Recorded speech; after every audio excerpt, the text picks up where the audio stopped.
The Nook. The Nook. The Nook. The Nook. The Nook. The Nook. The Nook. The Nook. The Nook. The Nook. The Nook. The Nook. The Nook. The Nook. Hello, ladies, gentlemen, others. Hello. I am not gonna lie, I totally botched updating commands, the stream title. Oh, it's all right. 1 second. I am literally just doing that right now. Welcome in, everybody. Joe, how are you today? I'm doing great. Good. Doing pretty good, even though it feels weird that we're like almost to the end of, well, I mean, I guess we're only like halfway November. through, right? Wait, are we, what date is it? Oh, it's the 21st. It is the 21st. Oh my God. Yeah. Like it's ridiculous how quickly things have like accelerated at the end of this year. Yep. Yeah. I've been being asked about Christmas lately, and I'm just like, it feels like Christmas should still be like 6 months away and not a month and a little bit. Anyway. All right. Stream title is updated. If you're not seeing the updated title, you might just want to do a quick refresh, but it is there. Today's podcast, I'm really excited for. We're talking about something that I really want to learn more about from my fellow Nookians and just talk about in general, which is branding. So we're going to talk about everything branding related to your stream and maybe any other socials that you have if you want to keep things consistent across the board. We're going to dive in that today. Joining us on the podcast, we're bringing them on a little bit later, will be fellow Nookians BloodyDrongo, who I'm really excited to have on because it's super early for Australians when we stream these normally, but he is up with coffee and ready to go. And also joining him will be Hampsche, the lovely Hampsche.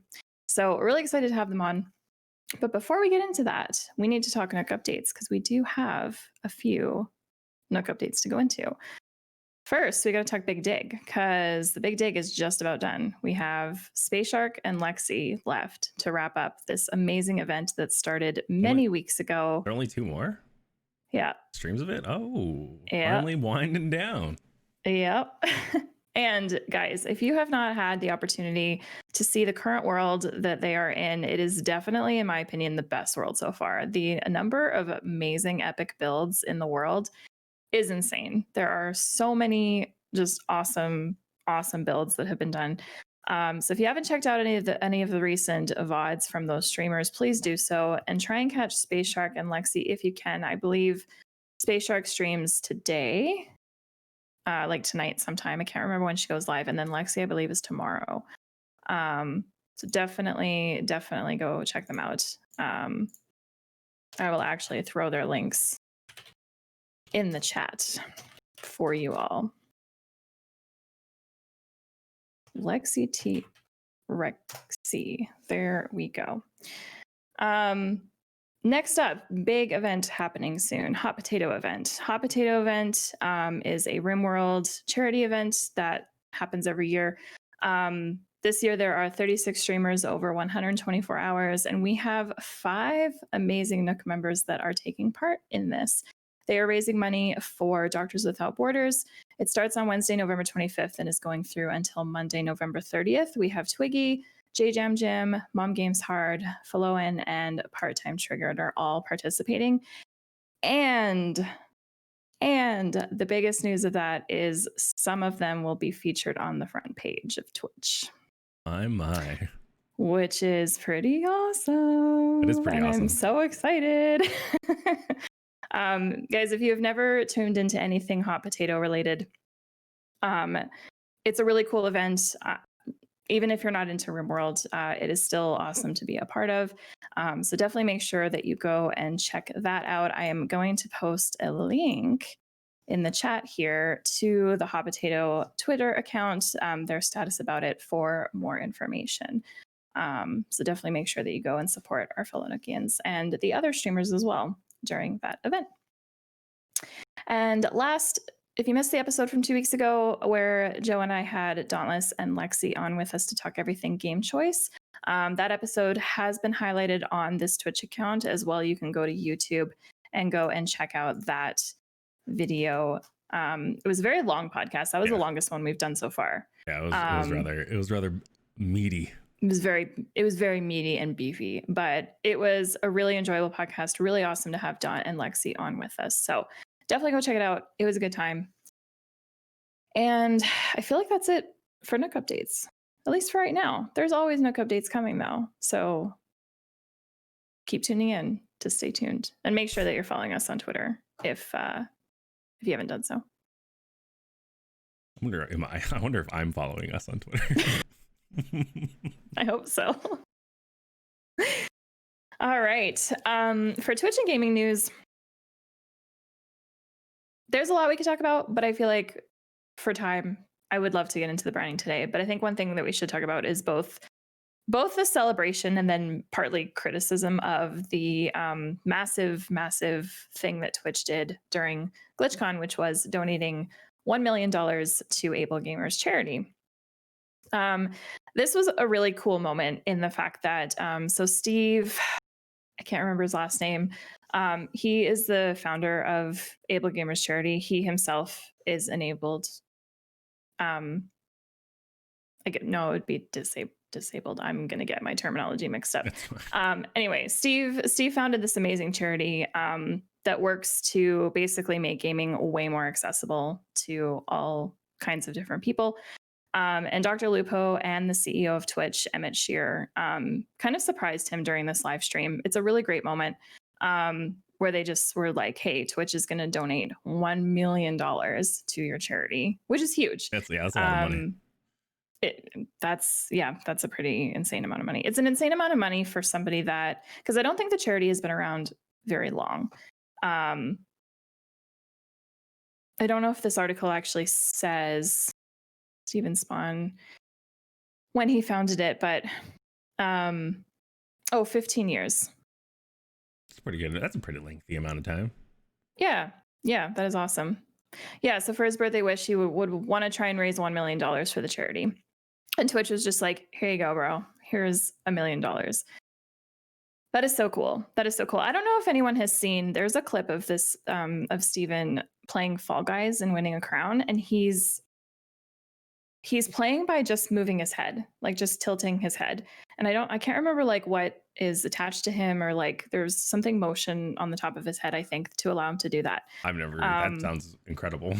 Yeah, I'd have to go digging back to find the clip, I'm sure, because it was a while ago that I saw it. But I just remember sitting there being like, how cool. Like, I feel like on Twitter, and I don't know if anyone watching has seen, but sometimes like abled equipment for gaming pops up in my feed often, whether it's like giant controllers where you are able to use like the palm of your hand and like, hit the buttons and it's like spaced out over like a desktop, or something to use with your feet. But I love how far technology is coming to allow anyone to be able to play games. And even like, and making gaming more accessible even goes as far as just like having casual and easy modes on all games and having them be very easy and very casual. I think that's important. We talk about all the time from the abled side, where it's just like, oh, people sometimes play these games for the story and they're not interested in having difficulty. But I think we forget sometimes that those modes are also meant so that it's accessible for people that might not be able to, like, might not have as quick reaction times as the average person, or that kind of thing, right? Yeah, I get what you're saying. It is good that like there's a fair amount of like games out there now that are like they're incorporating like a pretty wide range of difficulties now, rather than it just being easy, medium, hard. It's like I feel like most just games like now normal and hard. I feel like most games now are incorporating like 4 or 5 or 6 different difficulties. And which is great. I be able to pick like exactly how difficult you want the game to be. Anyway, that the video was it was like I said, I'm not confident on how the technology worked, but he was just sitting there and just like nodding his head and like just moving it ever so slightly, and his Fall Guy character was like running and jumping and grabbing, and I was just like, it was mind blowing to me to It see makes it that. feel And I like was he's like, how controlling cool. the character with his mind. Almost, like, honestly, in this video of him, like, his head is barely moving, and I'm just, it's so cool though. Like, I think that is awesome, and I love that there's people out there making this kind of technology to allow people to do this kind of stuff. So I'm super proud of Twitch for doing this. I think that there's been so much negative news about Twitch lately, and good criticism for good reason. But Yeah, I think I that we mean- also need to celebrate when Twitch has a good win. I think that this was a good win for Twitch. But the one thing that we that we might need to criticize a little bit is the fact that when they dropped this news that, hey, we're going to donate $1 million, this giant golden kappa flew across the screen, and like, it just made me wonder, like, Twitch, do you not realize what context people use your kappa emote in? was it a golden? It was like a cat. Like they initiated the kappa. Yeah. Like, yeah. oh. If you click play on this video, Does it show it? yeah. My goodness. I think it All right, does. hold up. Yeah. To become part of gaming because of your work, I just want to let you know that Twitch will be donating $1 million to Able Gamers directly.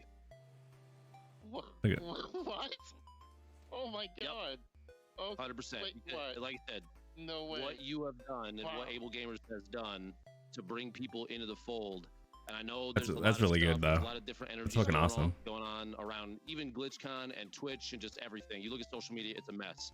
I want to remind people that the goal And it's a here very is weird gaming, golden kappa. bringing people in, like what Well, you do is when super they important. changed, because Twitch what will they be did to let you know bring it out, that they'll be sending that $1 million, and thank you so much Yeah, for the right. important work that you do for us, When they, and for the Twitch community and for gamers in general, man. I when appreciate they brought it out initially, it was they replaced the main kappa with it. So all of a sudden, people one day just went on Twitch and typed kappa like normal, and it was this like random golden one. What is And people going were on like, with that kappa in that?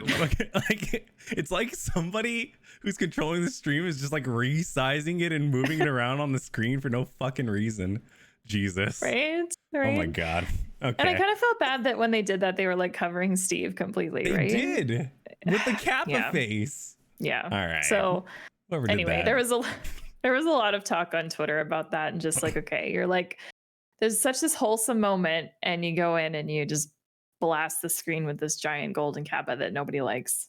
Yeah, it was pretty terrible. I mean, And I wasn't the other looking thing around too much on too- Twitch with the golden kappa. Did they Right. replaced everything with the gold? Like all the kappas were golden kappas on the site. Yep. Isn't that what they did? Oh my goodness. Yep. Okay. Yeah, like they replaced that main kappa with the golden one, and then they reverted it back. But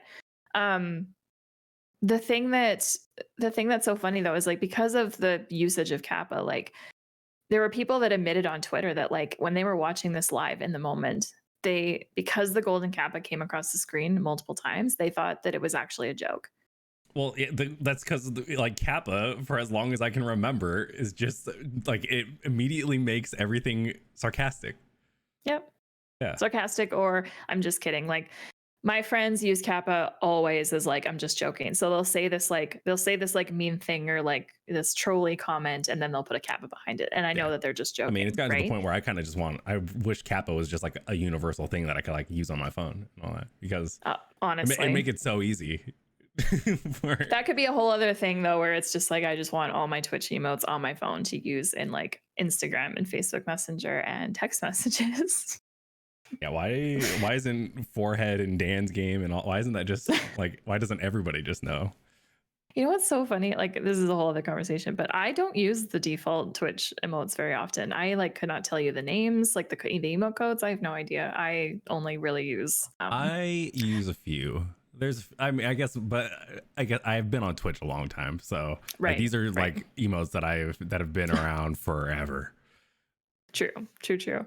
I guess like the only ones I know off the top of my head, and it's because I use it all the time, is like lol is obviously one that I use constantly, and then not like this I know of, and kappa, and that's really it for me. I don't use any others. The pride left and right, because of the Nook, right? That's two that I like, but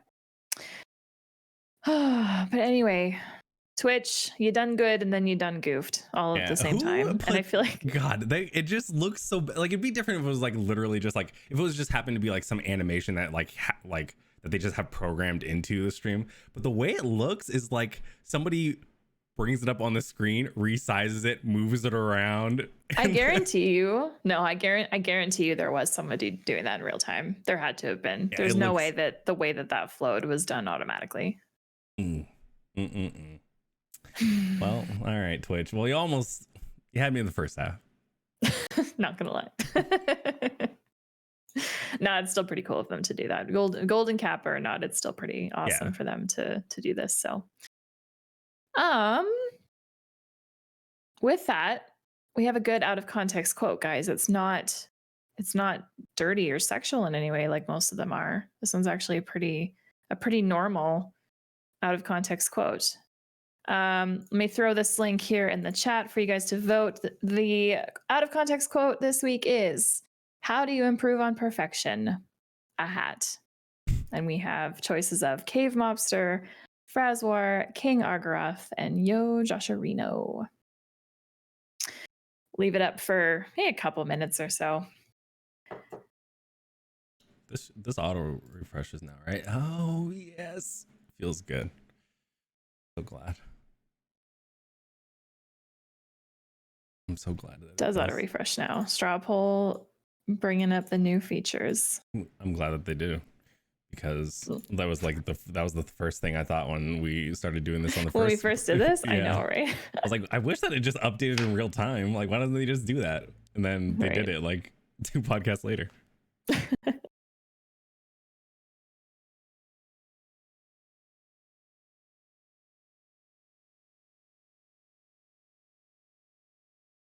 And I really wish that I could get my hands on a PlayStation 5, by the way.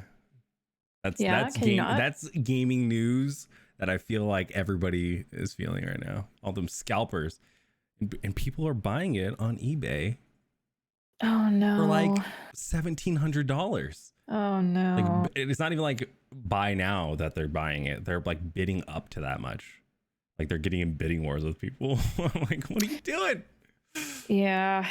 It's like, you know what? It's so funny to me, like while we're waiting for votes to come in, it's so funny to me that like people are willing to pay such a premium on things to have it immediately, to have things faster. I mean, that's evident everywhere. There's express shipping on things, right? Express shipping, you can pay more to have things faster. And this is an example of that. Like, you know, PS5s are in high demand, understandable, but like, I don't know. I get it.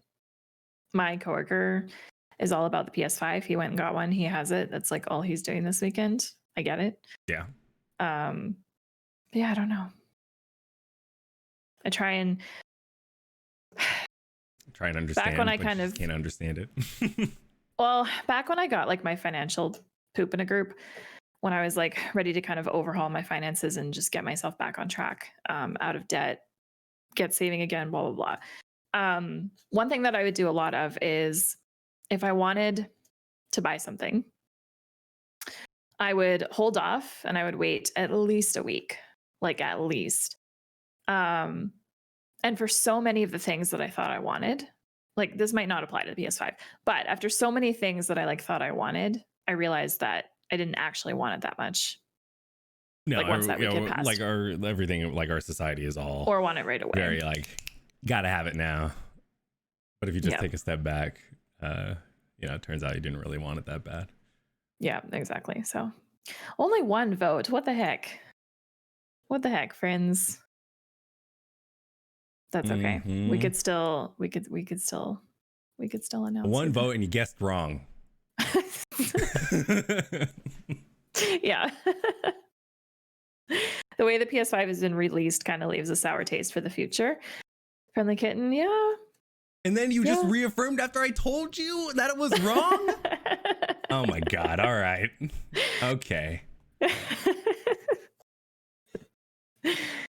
That quote was, I'll let Joe announce who said that lovely quote. That was good old Frass. Good old Fraz. Someone who doesn't ever wear a hat on stream. So, but who thinks hats are perfection. So that's it, if because he is perfection. If he had to have one way to improve upon his perfection, he would wear a hat. But he doesn't feel the need to, so you know. He's already perfect the way he is. Honestly, if you guys haven't been to Fraz's stream yet and seen his new hair, you definitely got to. It's back to the bright pink and purple kind of blend. Looks good. Looks good. Suits him. Gotta love the I feel like I can never get away with coloring my hair, but I respect everybody that does. You say that, but I bet you could rock a color 100%. I wonder what color it would be. Because everyone thinks that they couldn't rock a color, but everyone on the planet can definitely rock a color. Not every color. Not every color. Not every color, but a color. A color. Yes. Would that color be brown? No. I mean like a color. Not a normal hair color. I mean like an actual color. Everybody could rock a certain color. I'm just saying, like, I don't think I would particularly look great in like a lime green hairdo, but the pink looked good though. I'm bringing it back. I'm a little bit upset. I called my hairdresser yesterday morning and left a voicemail to call me back to let me know when I could get in, and I didn't hear back from her. So, but we'll get there. We'll get back to pink. It'll be good. But shall we bring on our guests? I guess probably we probably should. Meandering I think we should. Oh, and now you put the vote in for Fraz. All right, get out of here. Get out of here. Out of here. Anyway. All right, let's bring our guests on. Hello, BloodyDrongo and Hampsche. How's it going? Hi there. Thank you for having me. Yeah, welcome on. It's going well. Thank you for having me. Good. All right. We'll get you guys to introduce yourselves quickly and just talk a bit about yourselves and what you stream. Drongo, we'll start with you.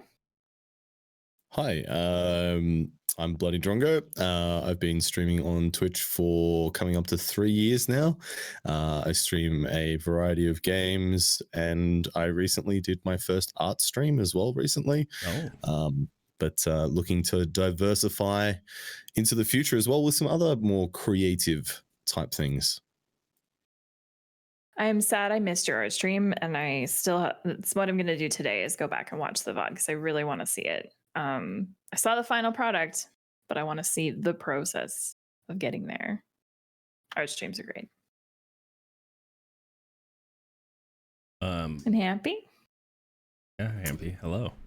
Yeah, hello.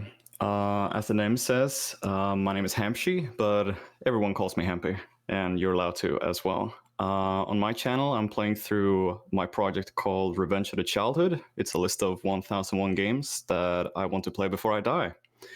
And besides of that, I sometimes do a Fika stream. And if you don't want to know what Fika is, it's a very Swedish thing where it's kind of like tea time, but it's more like indoors picnic that we do in Sweden with lots of sweets and tea and coffee and such. Sounds amazing. Yeah, it's awesome. And it's never a bad time for Fika either.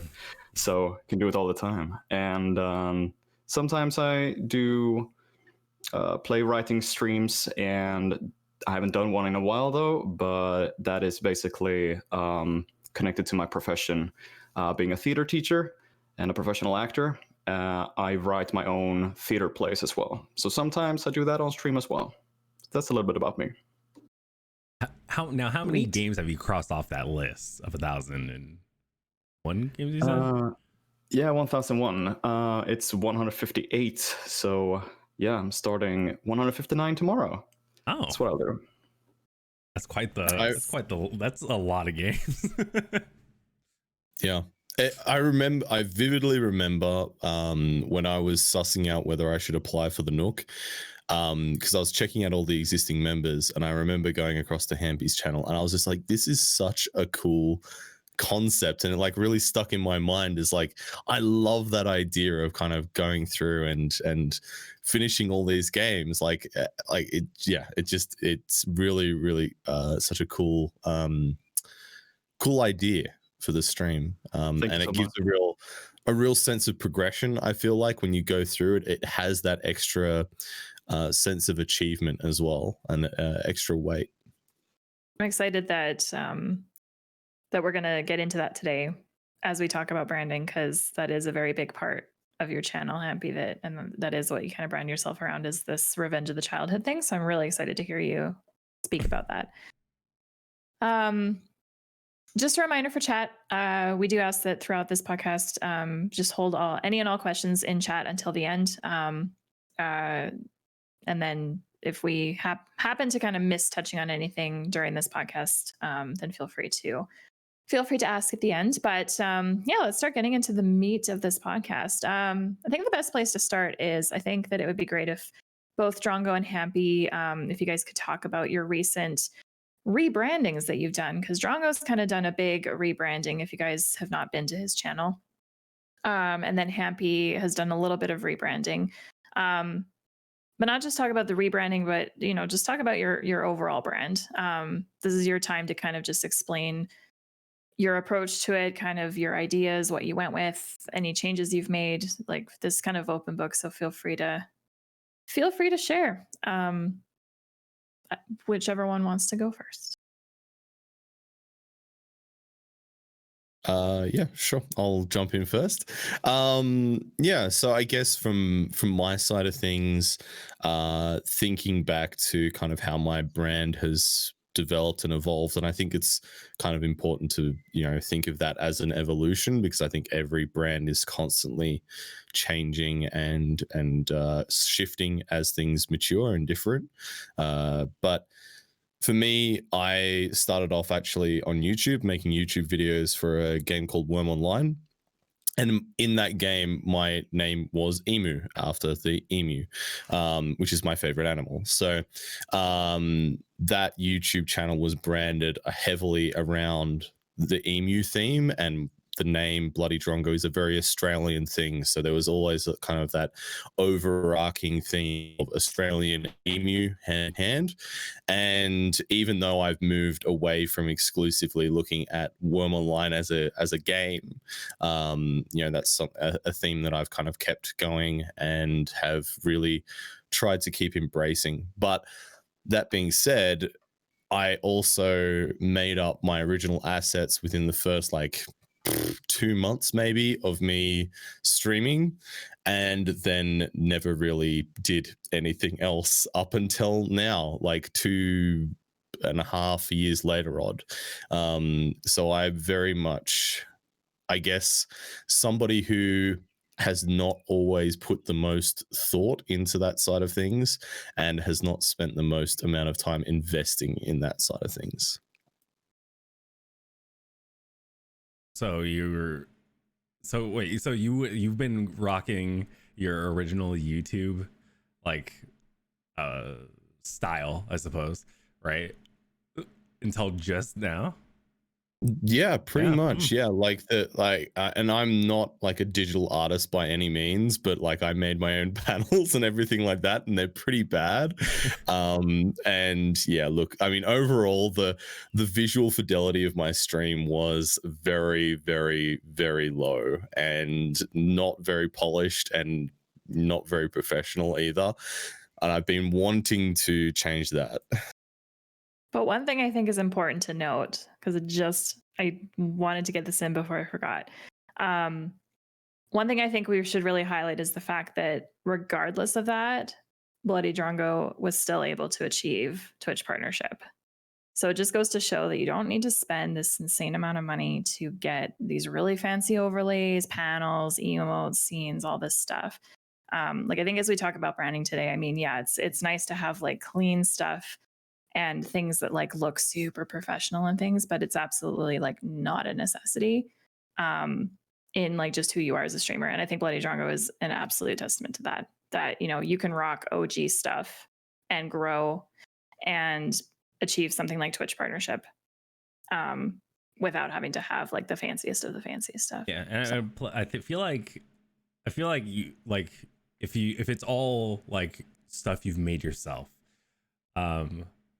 as your original stuff was, it adds a certain charm to a stream as well, And so, you know, it like, I feel like even though it might not have been the most polished or anything like that, you know, it adds a certain charm, and you know, people will gravitate towards that.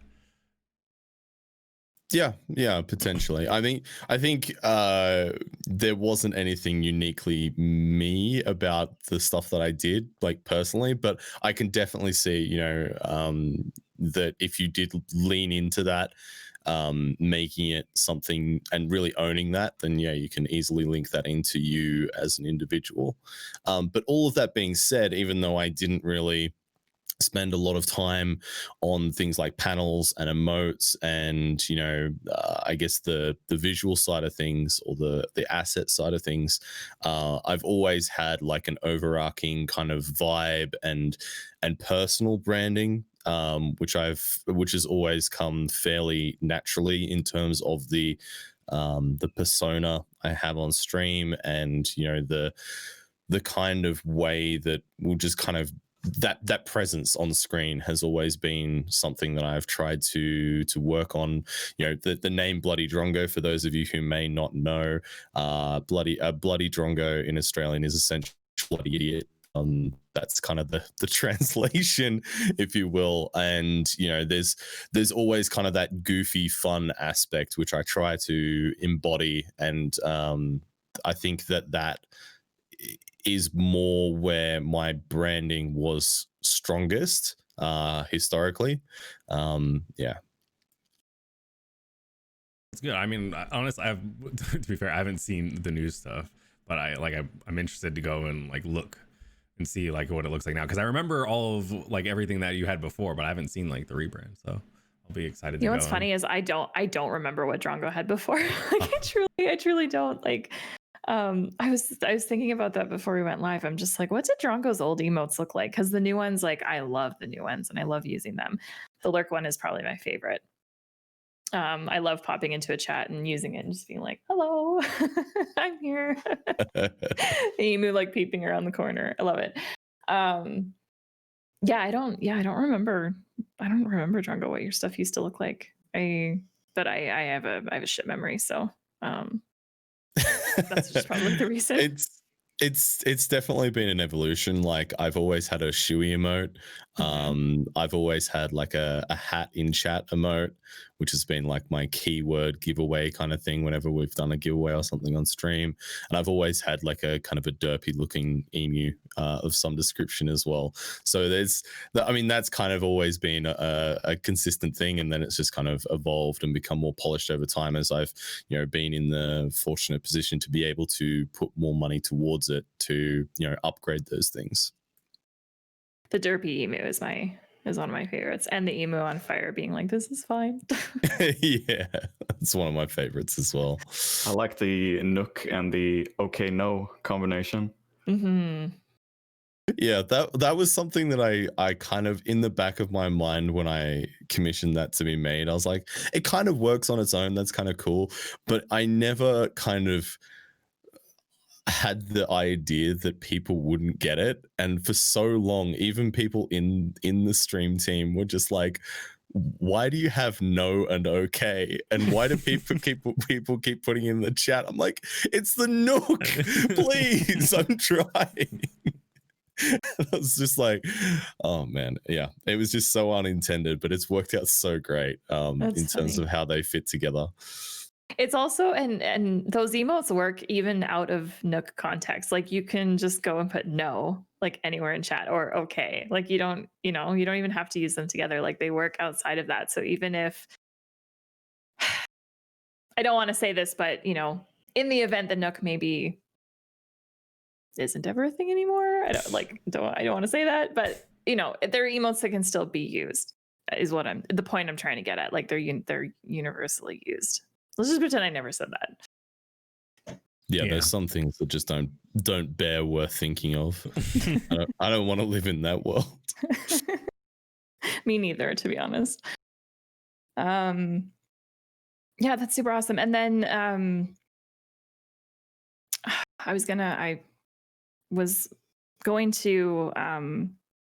ask you, because you mentioned before we went live about how branding affects being reached out to by companies and sponsors. Did you want to touch on that? Yeah. Drongo? Yeah, for sure. And I think that, this is something that I almost was like a little bit personally, I don't know, almost at times had me like having a bit of an existential crisis, because I'd be like, why? Sorry, to give full context to this. So what I was saying was around, that for me, I have barely ever been reached out to by brands or companies or anything like that about, sponsorships or representation and, various different things. I've only maybe less than half a dozen times in the almost 3 years I've been on Twitch. And, there was channels that I would speak to that are a lot smaller, who would be streaming in more or less identical games and identical categories, and would have very similar, ways that they would present their stream and their personal branding, and they would get approached way more often. And I'd be like, why not me? And then, I think that is something that I've reflected a lot on. And, the fact that even though for me, I was able to grow as a channel without, having a polished aesthetic and a really high level of visual fidelity, I think that is, I guess, from a company or a brand standpoint, when they're looking for people they want to represent, whatever they're wanting to sell or whatever is, definitely a factor that would be linked in that, and, something that is worth thinking about. For me, I'm, more towards the hobbyist streamer side of things. I have a full-time job, and, that's what pays the bill. So it's not the end of the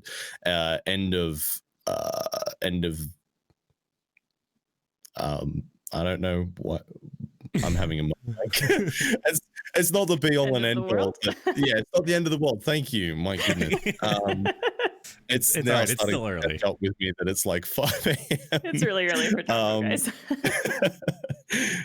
It's not the end of the world. That's not something that would happen often. And I've forgotten my point now because I've been distracted. Cool. No, perfect. Yeah. Not the end of the world. That's okay. it. It's not the end of the world. But it is worth thinking about, especially if you're somebody who is in, that I guess part of your streaming career where you are, on the cusp of, or you're wanting to move towards going full-time potentially. I think it is worth, looking at how your branding can be presented to and what value it holds towards, people that would potentially want to sponsor you or be involved in a promotion and things like that.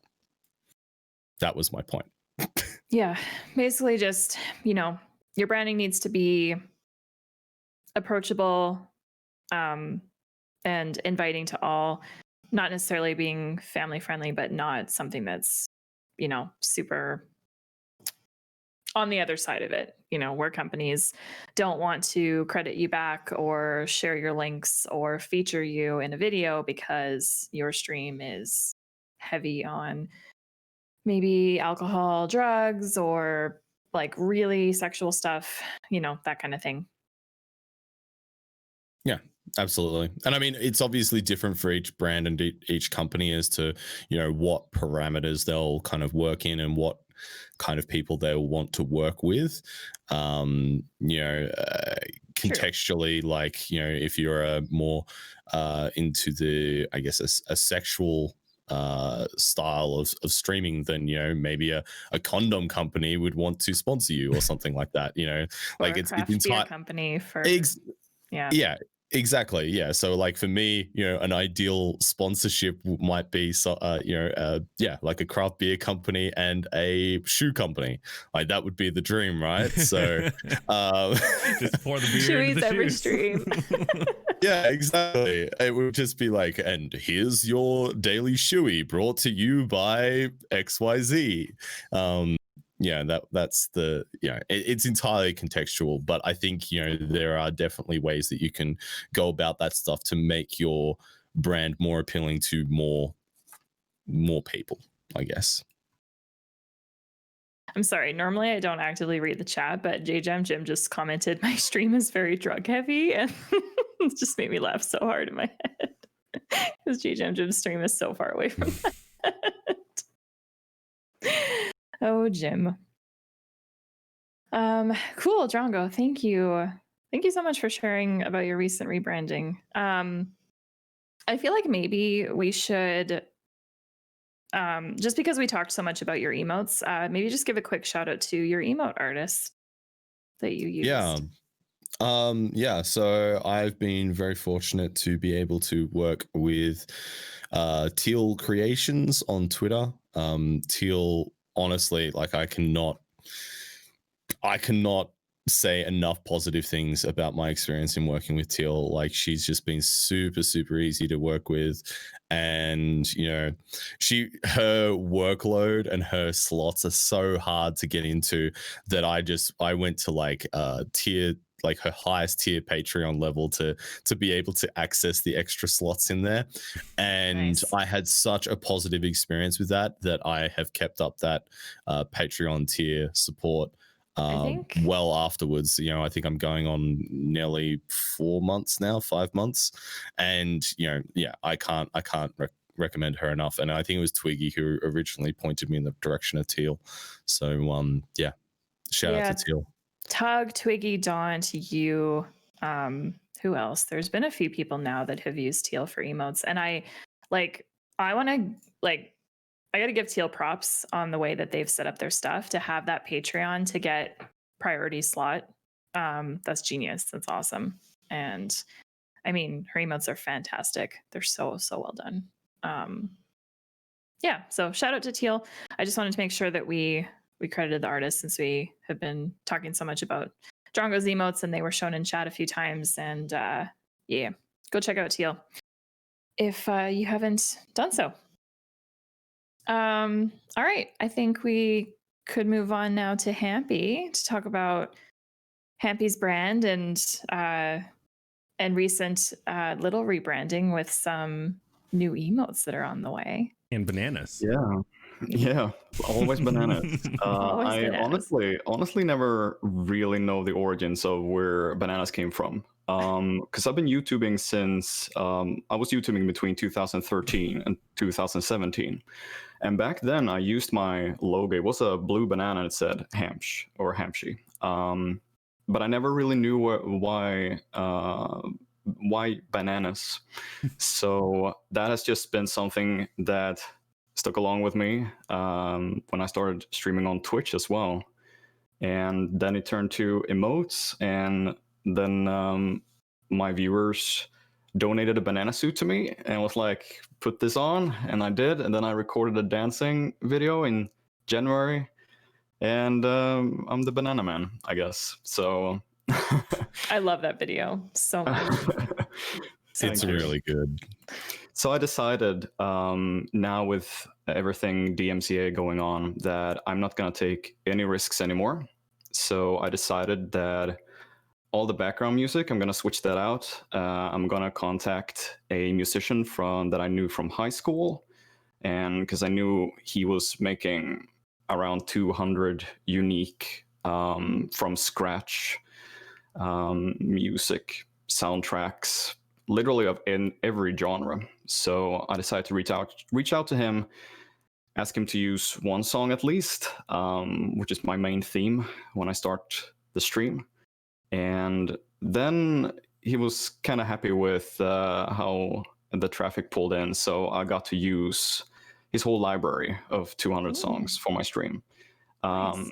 Yeah, so I will not turn back to like if there's anything on YouTube, because it can be a little bit tricky when it says like, oh, no copyright, but then you never know if they're going to go ahead and copyright it in the future. And then your VODs a year back could be under DMCA claims. So I decided to check that. And then the same thing, I'm not taking any risks. So I decided that I want to kind of own everything on my stream. So my emotes that I've been using, oh, here comes a raid. Hey. Welcome, Hey. Raiders. Thank Hello, you, Ananda. Ananda, for the raid. Welcome in. Is this our first raid? I feel like no, but to be fair, I never really like look at the Twitch, so I don't know. Welcome, my Nanda and friends. We are talking about branding, everything branding for stream with BloodyDrongo and Hampsche. Welcome in, take a seat, and enjoy the podcast. So, yeah, with this whole DMCA going on, I decided that I want to own everything on my stream. Everything from background music to logos to just everything. So my emotes are Donkey Kong emotes and Banjo-Kazooie emotes, which are two of my favorite games from when I was a kid. And it went well with the banana theme. It's like monkeys and everything. I was like, hell yeah, let's go with that. So I've been using those emotes since 2017 when I started. But now with the DMCA thing, I'm thinking that what if one day Nintendo or any other game company just turns and be like, you can't use copyrighted characters at your emotes anymore. And it could happen. Did you see the stuff happening with Age of Calamity? Yeah. Oh, no, like, I didn't. There's just a giant wave of people getting banned on DMCA claims from playing Age of Calamity, like just because, like, you know, all the Nintendo music and everything. I guess Nintendo like had it set to where like all these channels were just getting banned in droves, but now Nintendo's gone and like pulled the claims, and like everybody's getting their channels given back to them, just probably just because of the sheer volume of so sometimes it can be like that with Nintendo. I see in chat as well. Yeah, exactly. They broke because of time zones. Like it gets released in, for example, Australia, then they can't stream it in America. Oh yeah, because technically you're So a day they broke behind. that rule. Yeah, But it's also very tricky because it's like they can wait for the time of release, like midnight or anything, but they start the stream 2 hours early. I had a friend that happened with this, so he started stream 2 hours before the game was released, and then he started streaming it after midnight when it was supposed to release and everything would be open to play it. But he got banned because they looked at when the stream started, so they thought, oh, he started to stream the game 2 hours before, so he got banned. But then eventually got unbanned. It being in contact with Twitch. But yeah, it's very tricky with when you get to start streaming a game. yeah, especially Nintendo. It seems like Nintendo's incredibly fickle. Like even like on the YouTube side of things, I see a lot of people like steer away from making Nintendo content just because it's so hit or miss with them. Yeah. And I had VODs deleted. I had VODs deleted. I know I scroll back and check because I stream everything from NES, 80s, and everything to everything that is today. And I usually scroll around my own VODs and check like, oh, which episodes are here and is anything muted again or anything. And sometimes I notice that VODs have been pulled and they just disappeared. And that is from videos that are like Super Mario Brothers from NES from the 80s, or Mega Man 2, who's also from the 80s. And it could be like one or two songs that can get muted, and then it gets even more muted, and then eventually they just pull the whole VOD and it disappears. So it's very, very tricky with Nintendo specifically to stream those games sometimes. I'm still debating as well, like, okay, but where does the line go, so to speak? Is this okay to stream? Can I still save a VOD of this, or should I just pack it up, put it on a hard drive, upload it on YouTube a little bit later, or something? It's a little bit tricky. Yeah, it's a good idea then that you opted to kind of replace your emotes at least. Yeah, so I didn't want to take any risks there because you never know what's going to happen in the future. So better just work on it right now. So I've been working really hard with background music, panels, artwork, emotes, everything, just so I can feel like I don't have to worry about copyright material. Like I own everything with my stream. Mm-hmm. But I feel like as well that can really be a beneficial strength in the long term as well, because you know, whenever you, like, for example, like having like the Donkey Kong or the what was the other one, Banjo-Kazooie. Banjo-Kazooie, like those are things that people would not necessarily associate directly with you unless they're like a very avid viewer of you. Whereas, you know, once you kind of own something yourself, that is uniquely yours and that represents you as an individual. So I think that's, you know, from that perspective as well, that's a really, really good thing, you know, even beyond looking at the scope of like DMCA or, you know, what is going to be okay to use, you know, in a year from now, 5 years from now. Indeed. Cool. Are you still wearing the banana suit every stream? I mean, every now and then. That was my top donation goal or incentive for the Nook charity event that we had during the summer. That it went more than I thought it would. So I was like, okay, if we reach that goal, I'm gonna wear the banana suit on every stream for the rest of the year. And lo and behold, it happened. But then I decided, because channel points, I decided to update those as well. So one, I thought, well, why not have people, like, if they want to spend channel points, why not have them, they can spend to give me a day off from the banana suit. And now people have redeemed so much that it's almost like they don't want me to wear it. That's enough banana. They thought it was a great idea, and then they're like, actually, we like to see Hampy in normal clothes again. They just feel sorry for me. Like, look at this poor guy. That's so great. Hampy, I'd love for you to talk about your Revenge of the Childhood and kind of, you know, because your stream is definitely that. It's how you introduce yourself. It's how you introduce what you're doing. Just kind of explain your branding around that. And also too, like, I'd love for you to dive into like the spreadsheet that you've made. I know we won't really be able to show it, but we could link it in the chat if you like. Just because like that spreadsheet inspired me to make my own with related to the games that I play and stuff. But yeah, I'd love for you to explain kind of how you came to that decision, because has that always been your thing on stream since the very beginning, is Revenge of the Childhood? When I started streaming, I was still doing YouTube. And when I did YouTube, I had these comedic, very, very theatrical like episodes. I had a game, for example. I could pick any game. And then I just analyzed it, recorded footage of it. And then I recorded me, like a script. And it was all just show and fun. And then I decided, when I got introduced to streaming through a Swedish charity event, that's how I got introduced to Twitch, basically. That, oh wow, this seems cool, and everything is live. And my mod, who's a mod today, he suggested me to try out, because he was watching my YouTube videos. So he suggested me to try out Twitch. So I was like, yeah, sure, I'd try out a couple of streams, and that's what I did. And then I thought, well, I can do my Let's Plays on Twitch while still have YouTube as my main thing of releasing comedic videos.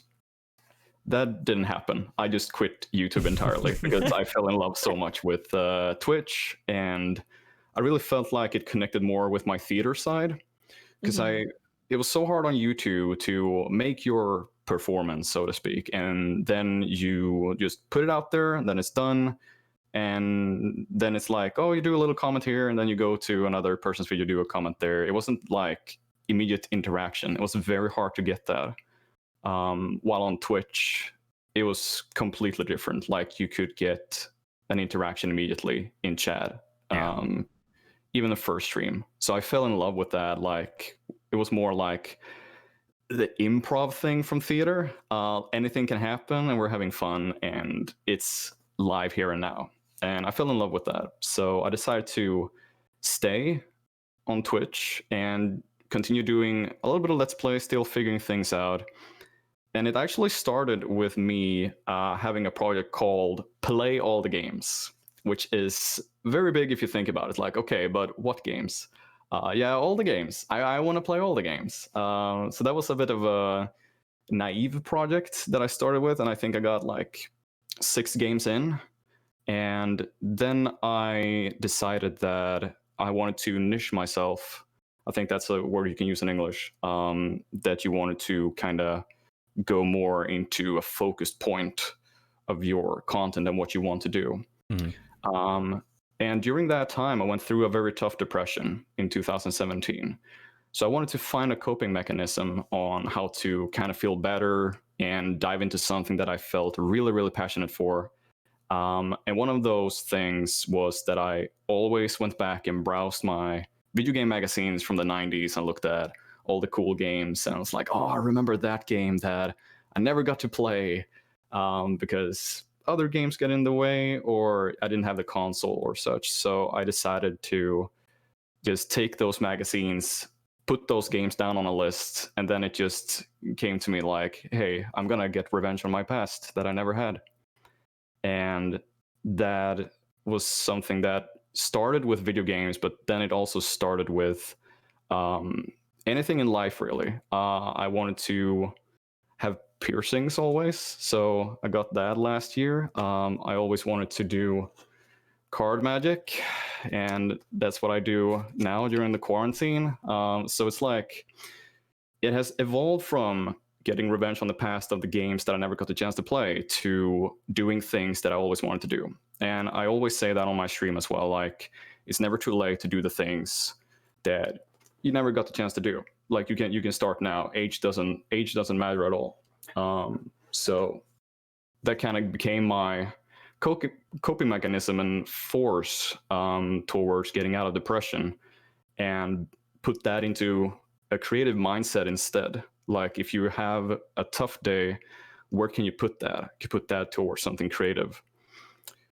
So another thing in combination with that is that I love being organized. So I made a list, and I did start with 100 games. And then I was like, oh, this is not going to be enough. So it turned to 200, then to 250, then to 300. I was like, this is it, 300, that's the sweet spot. And then I found some more games. I was like, oh, we push it to 500. 500 is a good one. And then I had this book called 1001 Video Games You Must Play Before You Die. And I always browse that one for inspirations as well. But I didn't agree with that book. I kind of dislike that book because it doesn't have the Donkey Kong Country games in it. And if you look at video game history, you got to have those games in there. So I was like, fuck that book. I'm going to make my own. So I went out and researched every console of games that I wanted to experience. And then I put the list of those down. And then I realized, why don't I just do this? And just play the games on stream. 1001 video games that I want to play before I die. So I kind of combined that project of like doing my own book with the project I do on stream. And I combine those two. And yeah, here we are, basically. Yeah, that's awesome. I just went and shared that list in the chat if anyone is curious to go look. It's a really awesome spreadsheet.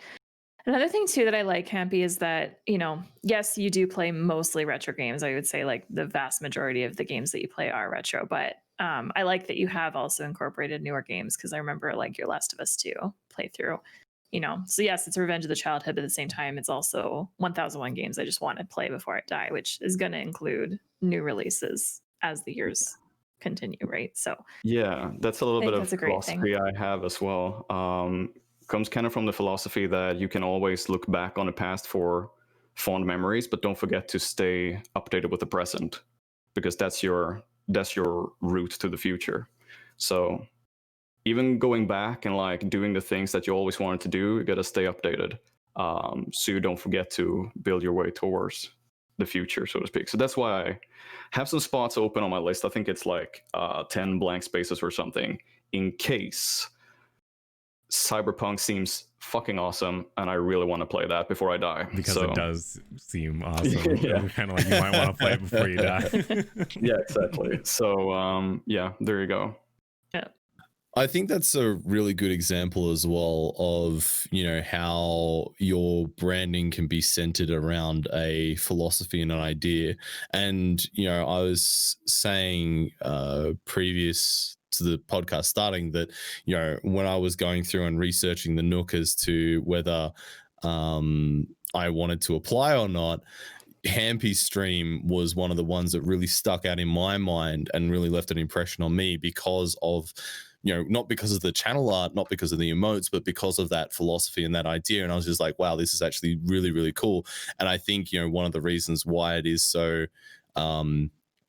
I guess, such a cool idea to me is that I think it's a very relatable thing, and I think a lot of people can kind of connect to that idea of, thinking back to our childhood and going, oh man, I wish I'd played this, or I wish I'd had the opportunity to do this, and all these different things. For me personally, like, I didn't really grow up in a household that had access to a lot of video games. Like, I didn't get a PlayStation or a GameCube or any of that stuff, so I would always kind of go to my friend's house and I'd get like these very limited windows of opportunity to experience all these cool games, and then I'd just be like, oh man, I don't get to play through that and have that full experience. So for me, that's something that I definitely like, that resonated with me, which is really cool. So I think that's a really good example of that philosophy branding as an idea. Thank you. Yeah, you both have done an excellent job. Yeah, I think you both have very strong reasons for like the direction your brands have gone, and like continue to keep going. Yeah, absolutely. Yeah, it's like it takes a little time to get to know yourself in like content creation and pull out things like, for example, the whole banana thing just comes to you sometimes, and you just, all right, should I embrace it? Yeah, sure, let's go all the way with it. And sometimes it's like something that you really like. My background is sometimes theater curtains when I play games, because that is very me. So it could literally come from anywhere, and taking that time to get to know yourself is super healthy and just very, very good to do. With the I think as well, to that point is, I think with the personal branding, I think in Twitch in particular, because it is such an immediate thing and a very present thing, where it's very hard to not be yourself and be very personally connected to what's going on, and that branding side of things. I think it's really important, more so than other platforms, to have a personal branding that you really actually genuinely enjoy, because the alternative to that is kind of not great. And I think sometimes people can kind of get a little bit trapped in that, this is what I want my stream to be, but it's not something that they really love or enjoy, and it kind of makes it a bit of a difficult dynamic to manage. I always like, very recently now, I went in with the mindset of why do I have this on my stream, and where does that come from? Because usually when we start out streaming, we look around so much and we'd be like, oh, I'm gonna have that, or I'm gonna have this panel that says this, but we don't really ask ourselves why until a little bit later, once we find our streaming personality, our own unique one. And that's something that I've been looking into a lot now during my little rebranding. That, do I really need to have this, or like, because Twitch is like a canvas, really. When you start off, it's so blank, it's full of creativity. Like, you can open up, you can put things wherever, and it's so smart with the whole panels thing that you can put links on images, and you can put links in literally text and highlight specific areas. You can do anything, and that is also something to like explore. How can I create smart shortcuts? How can I save space so it's not like with text? Because that can also be like tiring for some viewers to just read a lot of text, and then they just like, oh, okay, I want to get this information from the streamer instead. So like, at a short space, how much info can you put in there without it being overwhelming for the viewers and readers of it? Yeah, Absolutely. and this kind of segues into a good topic that we can touch on, which is kind of just like how to even decide on a brand. Like, whether it's an interest of yours or something relatable to you personally. I mean, Drongo, you talked about how, like, you know, when you were on YouTube, emus are your favorite animals, so you kind of just took that and ran with it, right?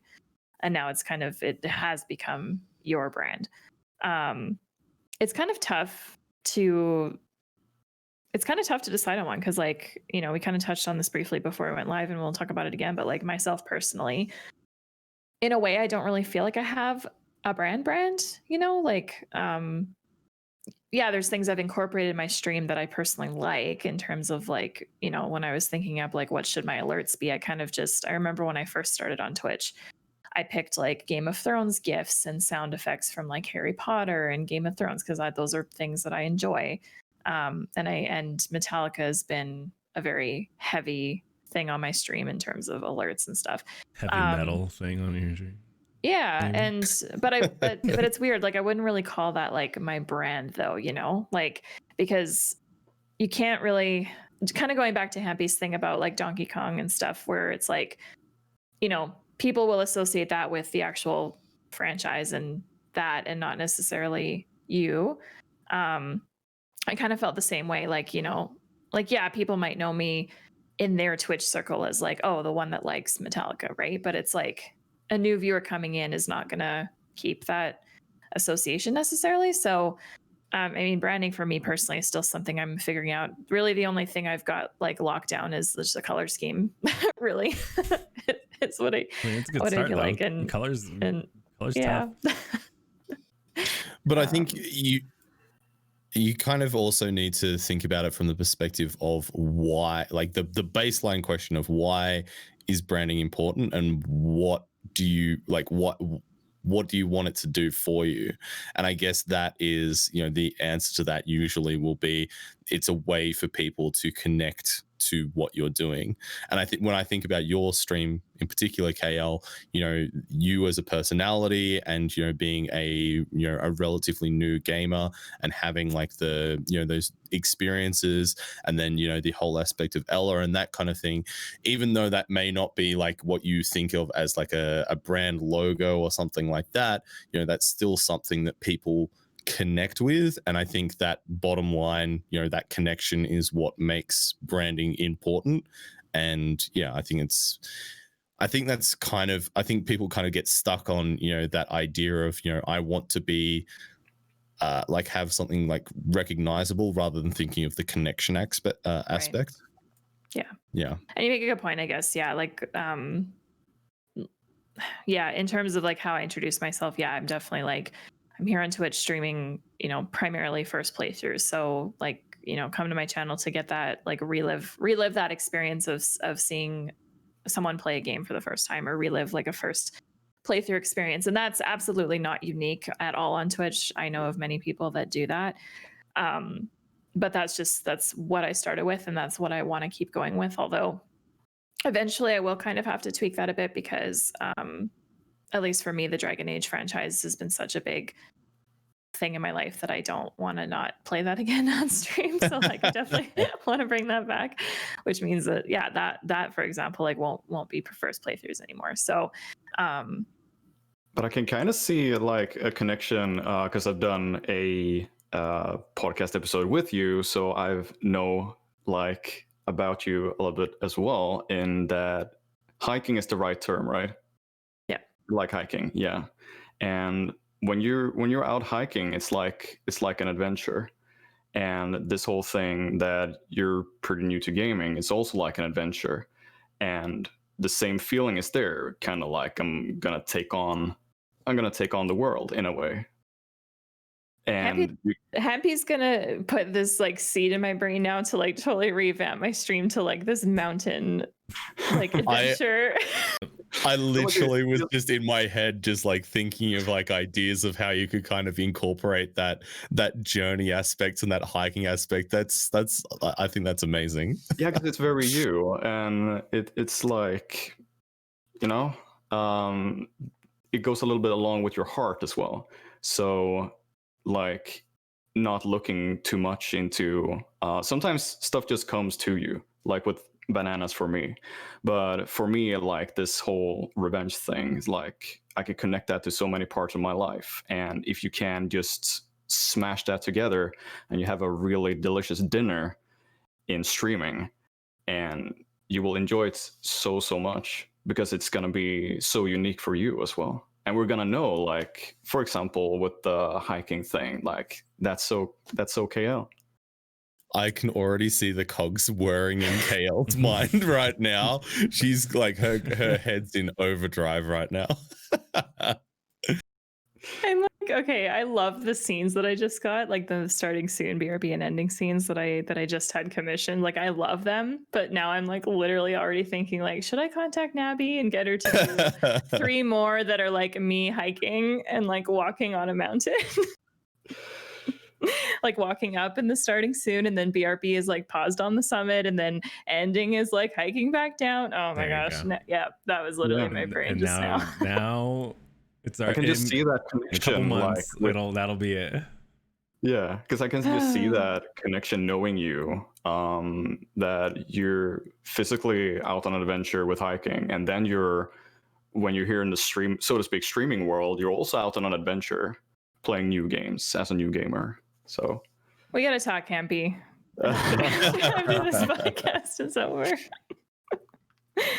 Oh, that's a great idea, though. That's a really good point as well. Like, in terms of the, when you're making a brand around your personality and your, I guess, that side of things, that we as individuals, our priorities and our own interests and that kind of thing change over time as well. So from that perspective, there is always going to be an evolution of that brand. The things that we want to actually do on stream and find enjoyable on our streams are going to shift over time as well. And you've kind of keeping it up to date with that is, I think, important. Yeah, branding is always going to evolve, and I mean, again, going back to something that we kind of briefly talked on before we went live, and we'll bring it up again, but I mentioned to you guys that Ella's such a big part of my stream, which I love, and I love that viewers love her and come in to redeem the peanut butter and rubber belly and blah blah blah.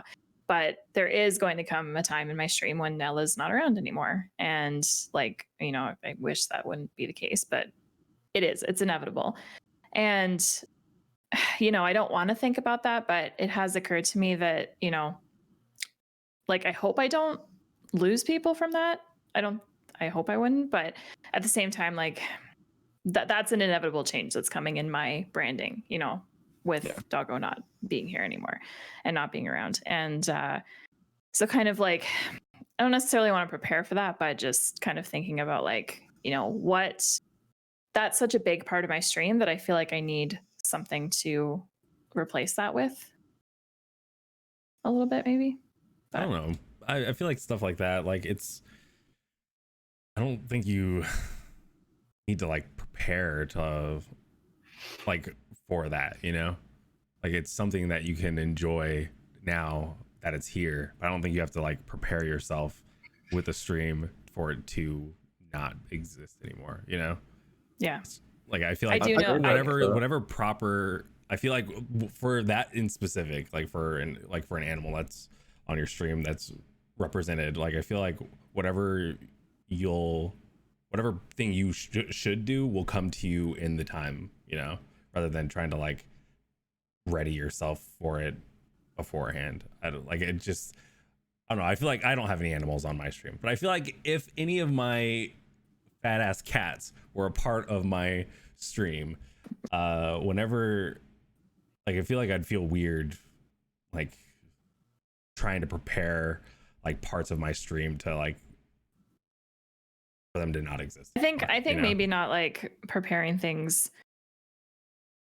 I think by preparing, I more mean like up here preparing. Well, that well for you personally, yeah. I don't know that you need to do anything like for your stream, though. Right. But I mean, myself is my stream, right? Like I already have a feeling that I'm gonna need to either take a break or like there are things about the stream I'll have to change, little things, but yeah, for the most part, I wouldn't have to change a whole lot. I think from the perspective as well of, you know, the actual dynamic of your streams, like not using this as a specific example, but I think if you ever have a stream or any kind of content really which hinges on a certain dynamic or a certain way that you kind of present your content, and that changes, then there's always, you know, the potential for that to impact, you know, the way that people will consume that content or their interest in it.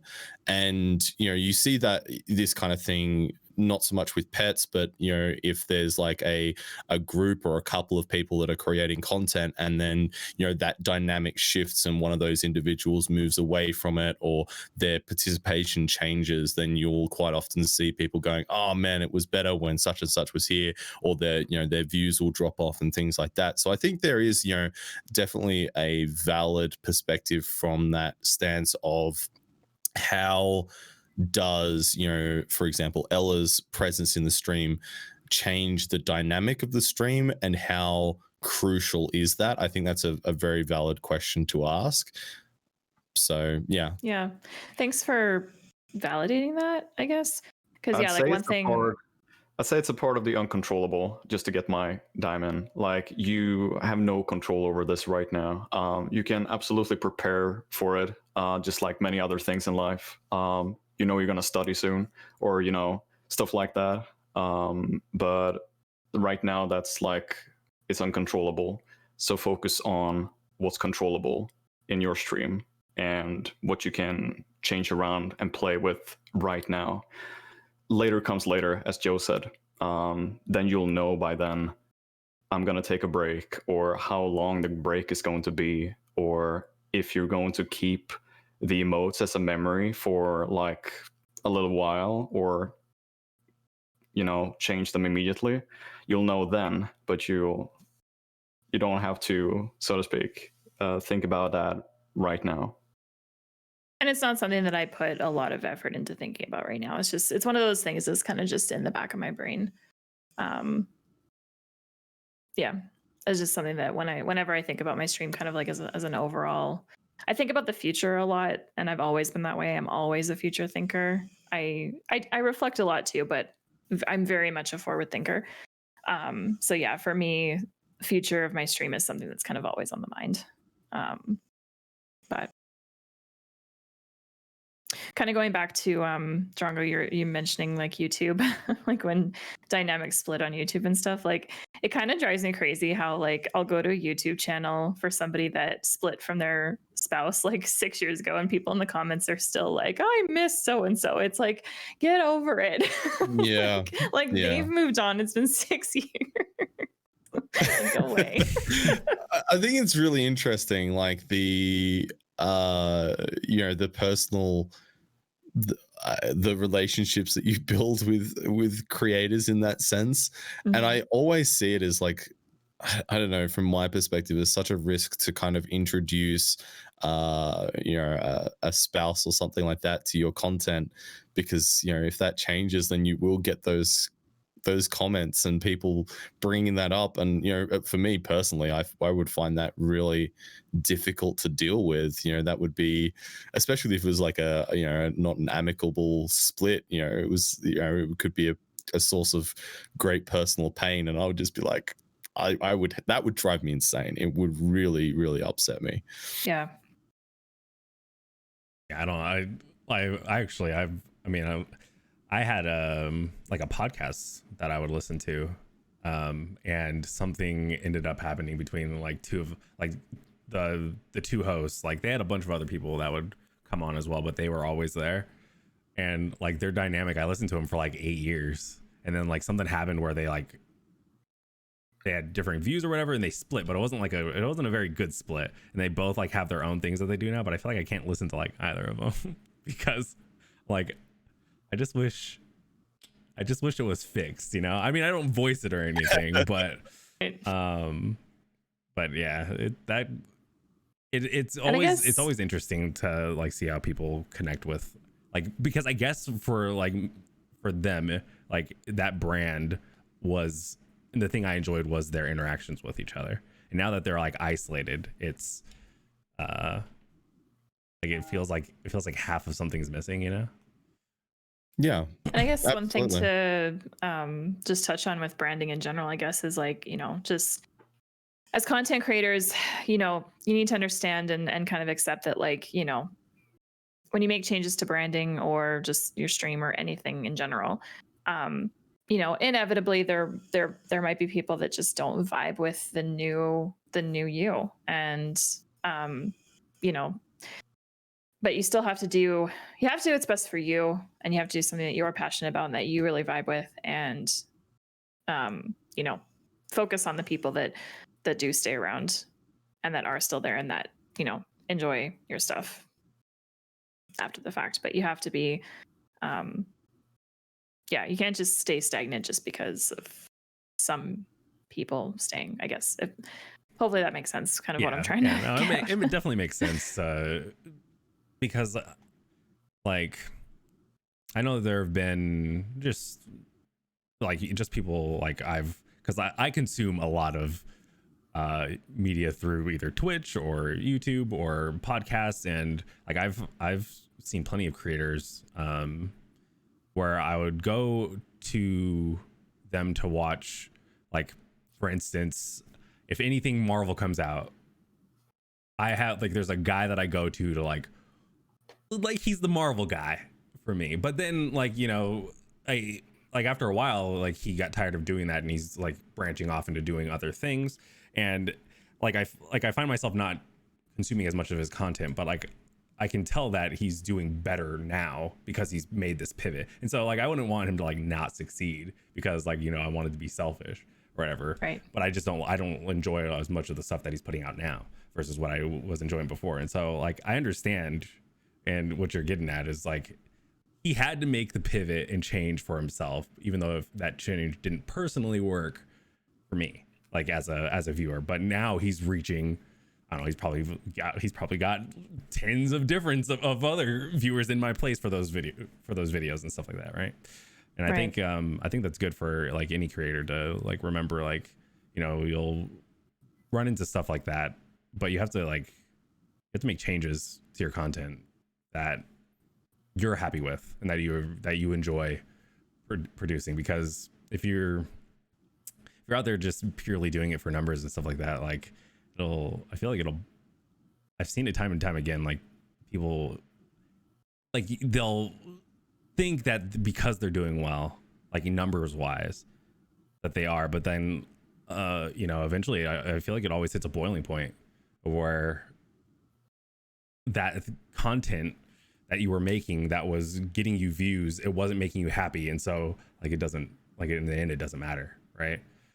I feel like it has to be something that you enjoy. Mm-hmm. It's gotta come from the heart in a way. Yeah. I think with anything that's creative, there's always that balancing act between, doing what you're genuinely passionate about and then, looking at it from a perspective of how do I, if you do want to take it seriously and you do want to turn it into a career, then how do I go about doing that? Because I think it's not always, it's much more rare, I think, to be able to just do whatever you want and just be totally passionate about it and not have to do parts of it that you don't enjoy. I think it's important to kind of have the acceptance that, if you do want to take, streaming, for example, as a, full-time job, that there are going to be aspects of it that you really don't enjoy, that are going to be boring, like making up invoices, doing networking, you might not enjoy that, taking part in different events. Sometimes you might not always have the best time doing that. It's outside of your comfort zone. There's always these aspects which I think are not always based around, what your core passion is, or your core enjoyment is. But I think as long as you have that foundation of having the right reasons to be doing something, then that's the key and most important thing, at least in my mind. I'm feeling deja vu because you tweeted about this, didn't you? Or like you tweeted to I did. Yeah, I 100% did. I remember seeing that in my feed where you were just like, There are boring and shitty parts to this job too. Yeah, I think it just has to be a thing of where you have to make sure that the boring and shitty parts are like, I guess like it is like a balancing act. It has to make, you have to make sure that those parts aren't bringing you down more than the stuff you enjoy is bringing you up. You know, I guess if you wanted to like put it in terms of like, I don't know, I guess drowning, right? Staying up, keeping your head above water. Like you want to make sure that like everything that sucks about it isn't pulling you down too much, you know? Yeah, exactly. Yeah. And I feel like it's very easy in a content creation space to I don't know, like to get to the point where you just, I don't know, you just want to succeed and you just want to do well, right? And it's easy to get trapped in a thing of where like what is doing well for you isn't what's best for you. You know what I mean? Yeah, 100%. I mean, I've recently just kind of gone through a little bit of a not so much a rut, but a little bit of a mindset shift, I guess, in a lot of senses, because you know I did get to that point where I did get accepted as partner, and you know I never I've always said that, you know, I'm not necessarily interested in going full-time with streaming, but they're like in the back of my mind when I got to partner, I was just like, oh, maybe it could happen, maybe that's a possibility. And then I kind of like in the back of my head it started to grow as like this idea of, okay, you can make it happen. And then it started to kind of, you know, it started to really take a hold. And you know, for me personally and my channel, I'm nowhere near that, you know, as being a feasible possibility. But there was, you know, at least a few months there where I was just like, oh, I just really want to succeed more. I want to get there faster. And then just kind of having to go through that reining in period of going, okay, no, hang on, just bring it back to, you know, what you call enjoy about what you're doing, and you know, start to branch out and experiment with different things that you also want to enjoy, even if they may not be, you know, from a numbers standpoint, be successful, you know. And that's literally what I'm in the process of doing at the moment, is starting to be a little bit more experimental and find my foot in other niches and other categories. Cool. Good.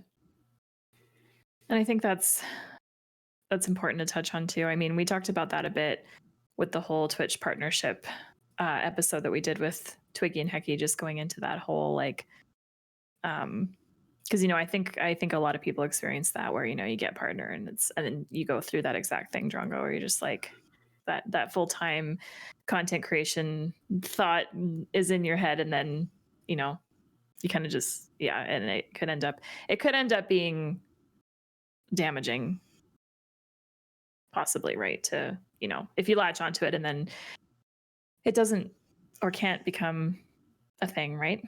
And then you just have to do that. You have to do that mental reset and being like, okay, why did I start this to begin with? Oh, just for fun and just as a hobby. All right, let's get back to that. Yeah, exactly. And I mean, like, there was like a few months there where I was just like pulling out my hair, because I'm just like, why are things not going forward anymore? Because I have kind of gone through this period of where like it peaked quite heavily in the middle of you know, the lockdown period for a lot of the world, and then things have slowly started to ramp back a little bit, and you know, it stayed relatively stable, but it's definitely not grown. And there was almost like I had these moments of I guess a little bit of desperation, just like, why can't I do more? Which, you know, I'll work through that. It's fine. I'm feeling it's a lot as well about like what you do with what you have and what you get in the stream. Coming in February, I've been streaming for 4 years, and it's like I remember the first 2 years I was like, I'm just gonna do my thing. Like I didn't really think about I didn't think about anything really. I just wanted to like have this as a nice coping mechanism in a way, to stream, to hang out with people. But when I put on a little bit of work into it, like I put on some work into connecting things with panels, or putting some work in with sub benefits and stuff like that, you start to get creative a little bit bigger. Then you kind of realize what you have to work with. Like that space, that door opens.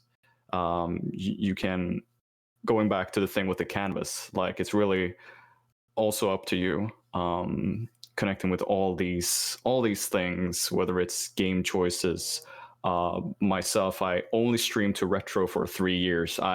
If it wasn't retro, I wasn't interested, which was a huge step for me, joining the Nook, because that was the very first time I was like, oh, Dragon Age, oh, RimWorld. That was the very first time for me that I opened that door and allowed myself to like take part in the bigger thing of Twitch, because retro is a small category with maybe 1,000 people, and like that door made me realize what more there was to get out of Twitch and get inspiration from all of you, whether it was just how you handled your stream or how you stayed open for exploring Twitch as well. So it's really what you have. Like, I'm still doing my retro variety, but also what you get from joining a team. Just be a sponge, suck everything to you, and like, what do I do with this information? And then you learn a lot. Yeah, branding definitely helps you grow in that way, and just kind of provides that solid way of like, if a new viewer comes in, right, and you introduce yourself and you kind of explain who you are and kind of the branding that happens and what goes on, like, you know, it can help make them remember you so that they might follow and then pop back in later. So yeah, I think that's super important.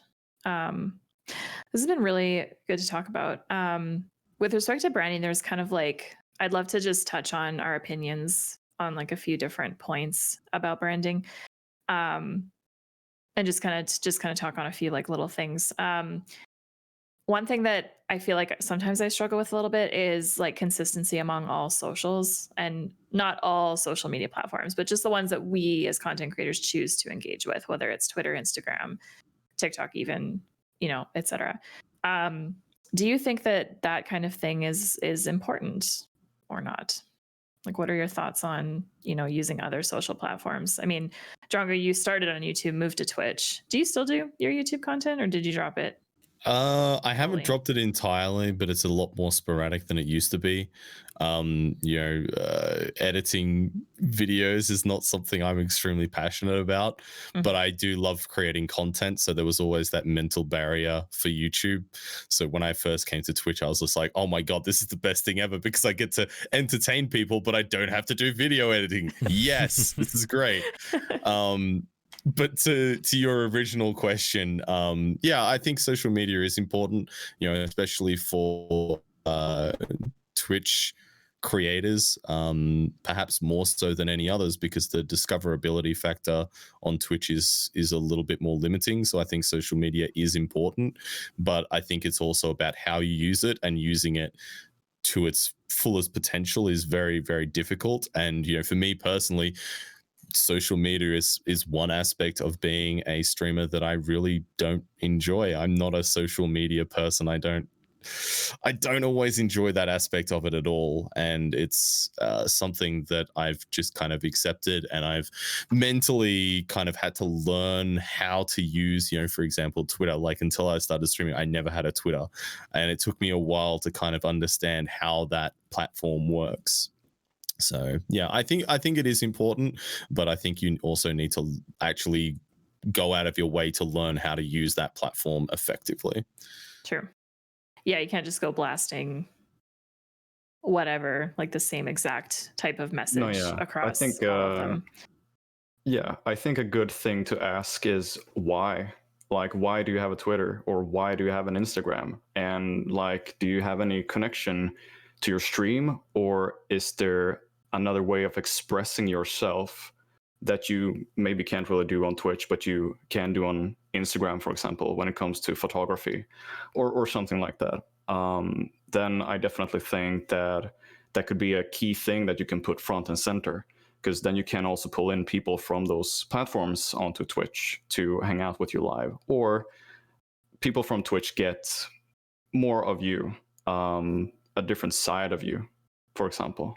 Because I was the same thing there. I didn't use Twitter at all until I started streaming, because then it just clicked so well with, you know, how everything, you could stay up to date with your favorite people, and you could also type something. You can put up a funny video of you dancing in a banana suit. Like it worked well with the streaming. I had Instagram when I did YouTube, and I have a dead account, I should say, of 2,500 people there. But when I started streaming, I was like, I don't really know how to use it. Should I put up a butt picture on Instagram? Like, what am I using Instagram for when it comes to streaming? So it's like, yeah, it's definitely ask yourself the question why. Why do I have a TikTok, or like, is that Tug? I swear. So, like, really ask the question why, too. I got distracted there. Yeah. It's okay. Oh man. Yeah, I think social media, like, I mean, there's a reason why like every company out there like has a person specifically made at their company to run a social media account. It's because it requires that much work, you know, to like have it go. And Full-time job to do consistent social media. And you have to know like what you're doing with whatever social media account you're on, whether it be Instagram or Twitter or YouTube, or like, because a lot of people, like, because I'm like just like you guys, I didn't use Twitter before streaming at all. I never really looked at a site. Of course, I knew what it was. Am I the only one that has been on Twitter for over a decade? Yeah, I guess consistently. So. I picked it up like two years ago when I started streaming, and it was just a thing of where like Hampy said, it makes sense, you know, to like have a Twitter and streaming, but you don't really think about, like, I suppose it's just because everybody was like, all the instructional videos of like what to do when you get into streaming and stuff like that, they all kind of tell you that you should be on social media, and so you go and make a social media account because they're telling you to. But like, I never really sat there and thought like why I would. And like, for me personally, like, the reason why social media is incredibly tough for me, and it's been a problem for me ever since like MySpace was a thing, of where I just constantly feel like anything I say would be like a burden on people, like to like have it show up in their feed.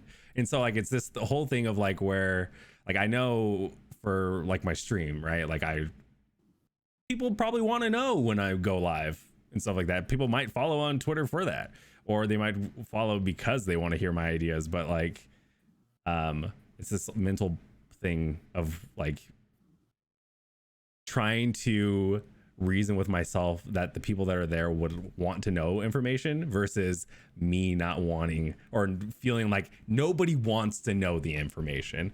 It's like, it's a mental block that I feel like a lot of people also hit with social media, and you kind of just have to. I don't think it's a must, really. No, I think it goes back to. I talked a bit earlier about the panels. Like, why do I have this in the panels? Oh, maybe because when I started streaming or something, I just looked at this channel and was like, oh, I'm gonna have this too. It could be the same thing for Twitter and Instagram as well. Really, if you don't feel like you can express anything like through those platforms, then I definitely don't think it's a necessity to have them. Like, I know streamers who don't have anything of that, and they can hit partner. So it's really like, why is a very good question to ask yourself. Yeah. And I think, well, I mean, and to come back to that, why I think, from the perspective of, okay, how do I define using this effectively as a tool? It's about those connections, and asking yourself the question of, okay, how can I use this platform to build those connections with people, and why are the people using this platform? So for me personally, like, I have Instagram, and that's more of my kind of personal outside of streaming type of thing, and I'll put pictures of my art up there, and I love cooking, so I'll put occasionally pictures of food and stuff like that there, and that kind of, for me, that makes sense and helps people connect with a more the more personal side of me. And then Twitter, I would actually say that I use Twitter more to kind of connect with other industry people and other content creators, primarily. And then Facebook, to be honest, I'm having a bit of a crisis with Facebook. I don't know what I'm doing, but I'll work it out. But that's kind of like asking the question of, how do I effectively create those connections, I think is a really important question when it comes to branding. And something we actually haven't talked about yet, and that I think is kind of a really interesting point to touch on, going back to something that you were mentioning earlier, KL, about people coming into the stream for the first time and introducing yourself. I think a really powerful branding will almost do that introduction for you in a certain way. And one of the important aspects that I've been researching and looking into, and has gone into what I've rebranded my channel as, and what I'm working towards, is balancing the bringing in a new person and not feeling like there's like a hurdle to overcome to being brought into the stream, but also allowing people that have in there to feel like they're almost like in on the joke, and have like some like inside references to make them feel like they're more connected with stuff.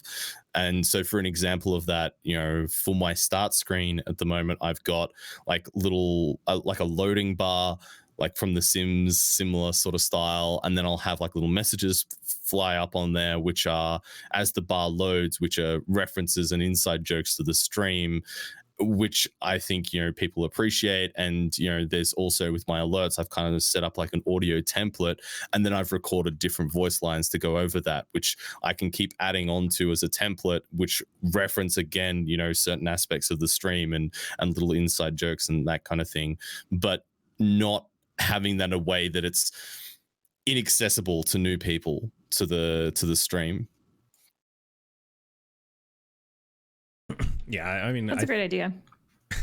I think I think a brand needs to allow you to, I guess it just needs to make you feel like you're part of something, with whatever it is that you're identifying with. Like it has to be something that when you go to watch a YouTube video, or you're scrolling through a Twitter feed, or watching a Twitch stream, like you really have to feel, I don't know, I guess at home, I suppose is the term I'd use, because like I have a streamer that I've watched for a decade now, and I don't really talk in chat or anything, or and I've changed my name so much over the years, like I'm sure like even when I sub, like they don't even realize that I've been there for a decade. But I enjoy being in the stream just because of the personality and the vibe and all the people there, and like everybody that's there, like you just feel included, even though I'm not sitting there actually talking with anybody, but I feel included in the experience, Joe, would you say you feel connected? Ew. Right.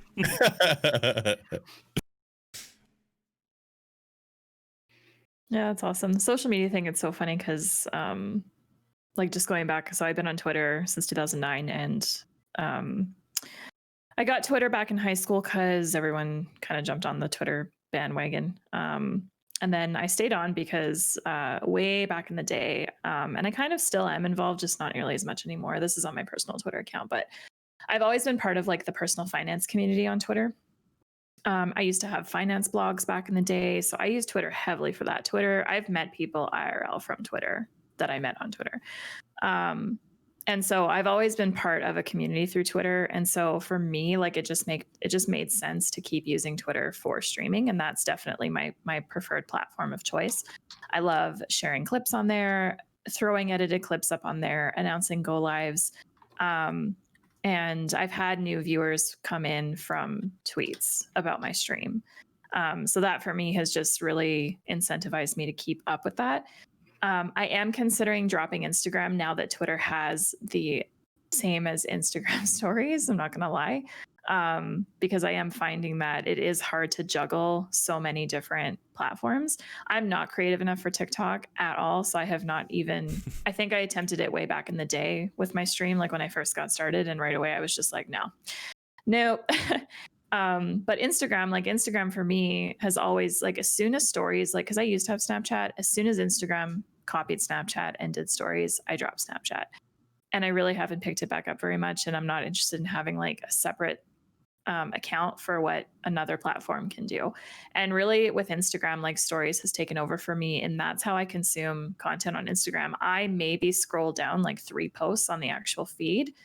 I am in stories all the time. It's so much easier for me and more convenient. So now that Twitter has it, like, don't get me wrong, I probably will still scroll through Twitter because it's something I enjoy doing. But now that Twitter has fleets, which is like their equivalent of stories, I've already found myself. I don't even know. Yeah, I've already started using it on mobile so much, and I'm just waiting for it to come to desktop because Twitter, like I consume most of my Twitter on the desktop. But now that they have fleets, I am going on the mobile app and I am looking at that, and people are sharing their tweets in fleets. So now I know that I'm not missing their tweets because I don't have to scroll anymore. It's in the fleet, and I'm just like, the part of me that loves Instagram stories is now loving it. And so I am already considering now just kind of not dropping completely, like I wouldn't delete it, but I would definitely want to keep my username just so nobody else grabs it. Because that's a big fear of mine, is someone else out there taking KL across across all the different platforms. I need to grab it first. But yeah, I love Twitter. I love, like, yeah, we sometimes streamer Twitter becomes very dramatic and complains about things, but overall, I very much love streamer Twitter. And I love engaging on Twitter, and I love, I don't know. I'm a huge fan of Twitter, but I always have been. And I do think that it can be one of the most effective social media platforms for Twitch streamers. I mean, Jambo's been partnered for almost a year, but her most recent video of her playing Skyrim with her own voices and muting all the Skyrim audio, that blew up. And that's the thing with Twitter, is sometimes you don't know what will just take off. And so it can be something as simple as like a text tweet that's like a funny joke or a pun or something that just happens to get liked and retweeted so many times, and then it blows up, to something like a clip like hers where it just happens to be really funny and it's making fun of an issue that a lot of people are upset about, and then it just happens to take off. And so I think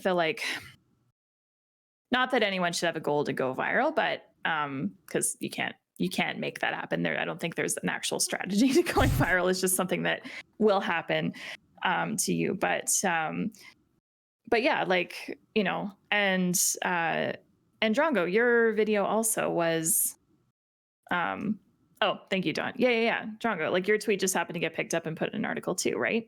And it's like, that obviously wasn't a goal of yours. No, it wasn't. And it wasn't even like a clip that I would have initially picked up and put out there.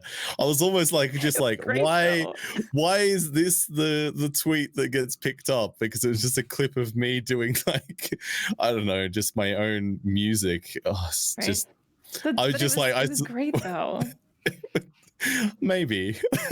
And I personally, I would have picked up something else to represent myself, but you know what? I'll take what I can get. But it was funny though, and like it was funny and simple, and it was a short video, and that's the thing. Like, I think that's why Twitter limits uploads to like 2 minutes and 19 seconds. I think is the maximum a video can be. Just for that like quick content consumption. Yeah, I don't know. I think like you can pretty much get away with posting like anything on Twitter, like a variety of stuff, everything from just like silly polls to silly tweets to like sharing and supporting your fellow friends and creators by retweeting and all that kind of stuff. And I don't know, I'm such a huge fan of Twitter, and I can't ever see myself stopping using it for Twitch. But yeah, I'm considering dropping Instagram. I don't use Facebook. I don't use TikTok for streaming. I think for me, Twitch and Twitter together are really good. It's like salt and pepper for me. I really like both of them. YouTube is a whole other like thing that I am YouTube's maybe one day. But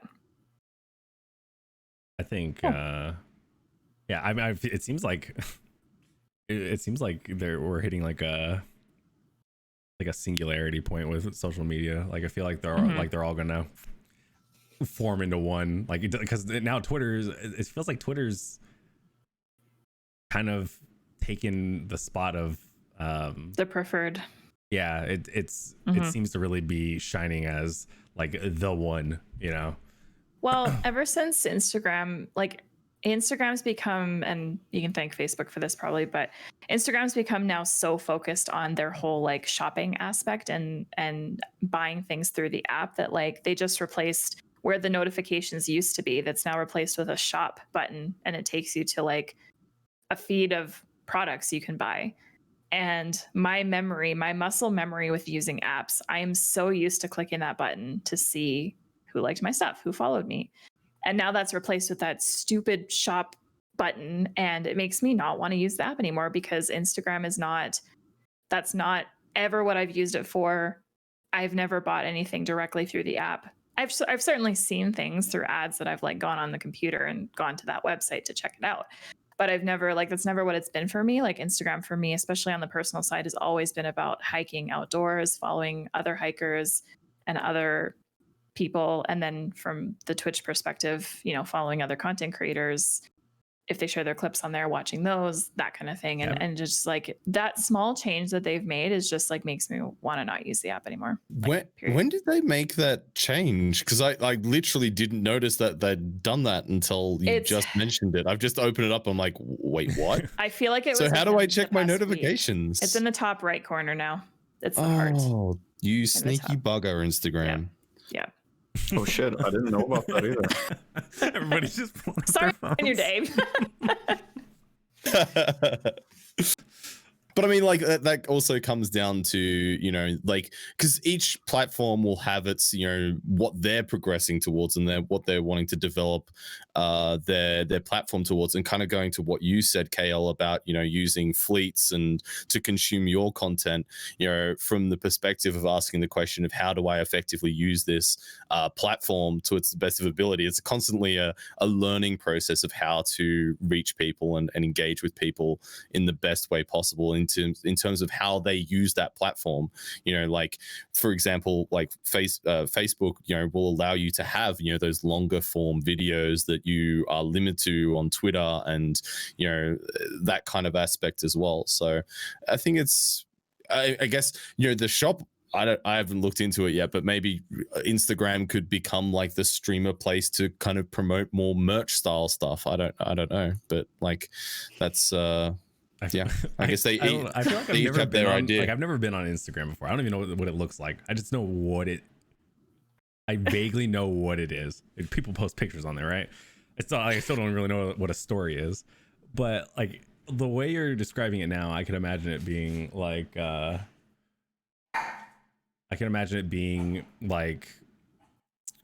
Truman Show, where just like people are just posting videos about products that they're using, and then that shop button just there to hit it.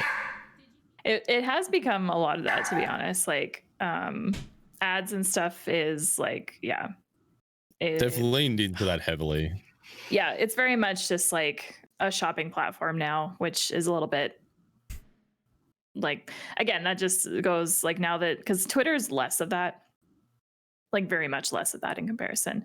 The other thing too is like, you know, with the social media strategy as a content creator, I mean, these platforms are constantly changing and evolving. And so even if you finally like understand how something works and you've figured out kind of a strategy for it, I mean, you're going to have to change that again in a few months, because undoubtedly the platform itself is just going to make changes that require you to make changes. I mean, people are Exactly. It was recently my feed in Twitter was covered with information about like the Twitter algorithm and like how to get your tweets noticed and what's best for your tweet engagement and all this stuff. And like information about like replying to people's tweets is like the best thing you could do. Like, don't just like them, like try and engage if you can.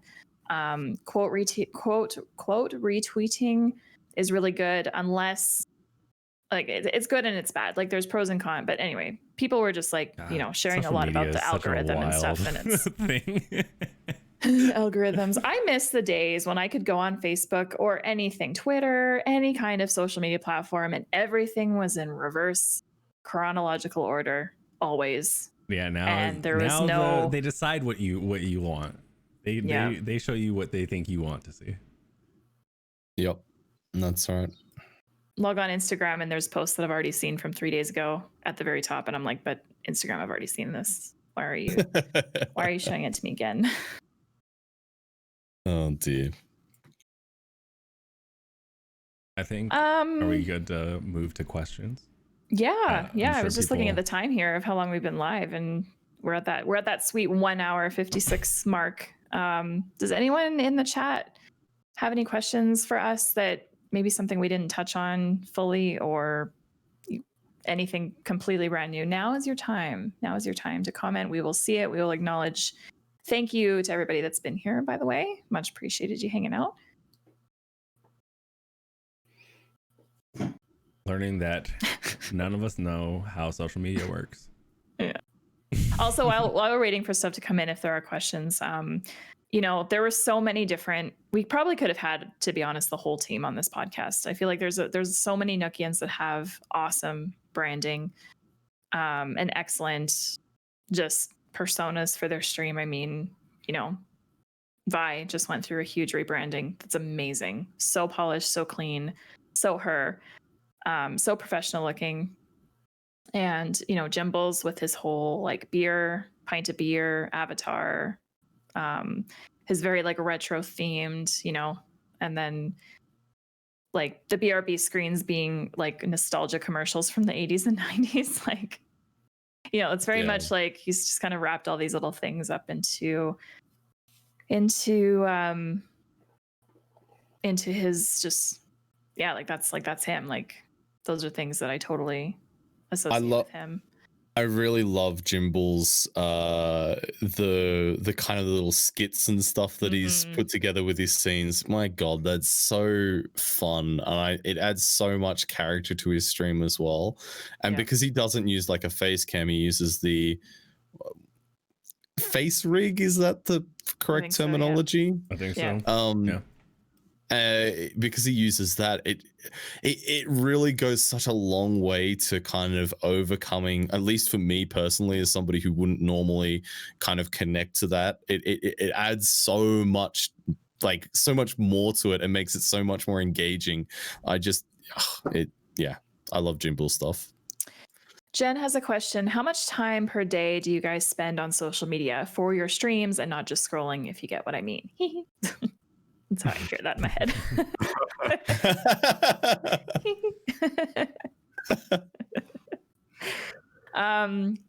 I'll go first.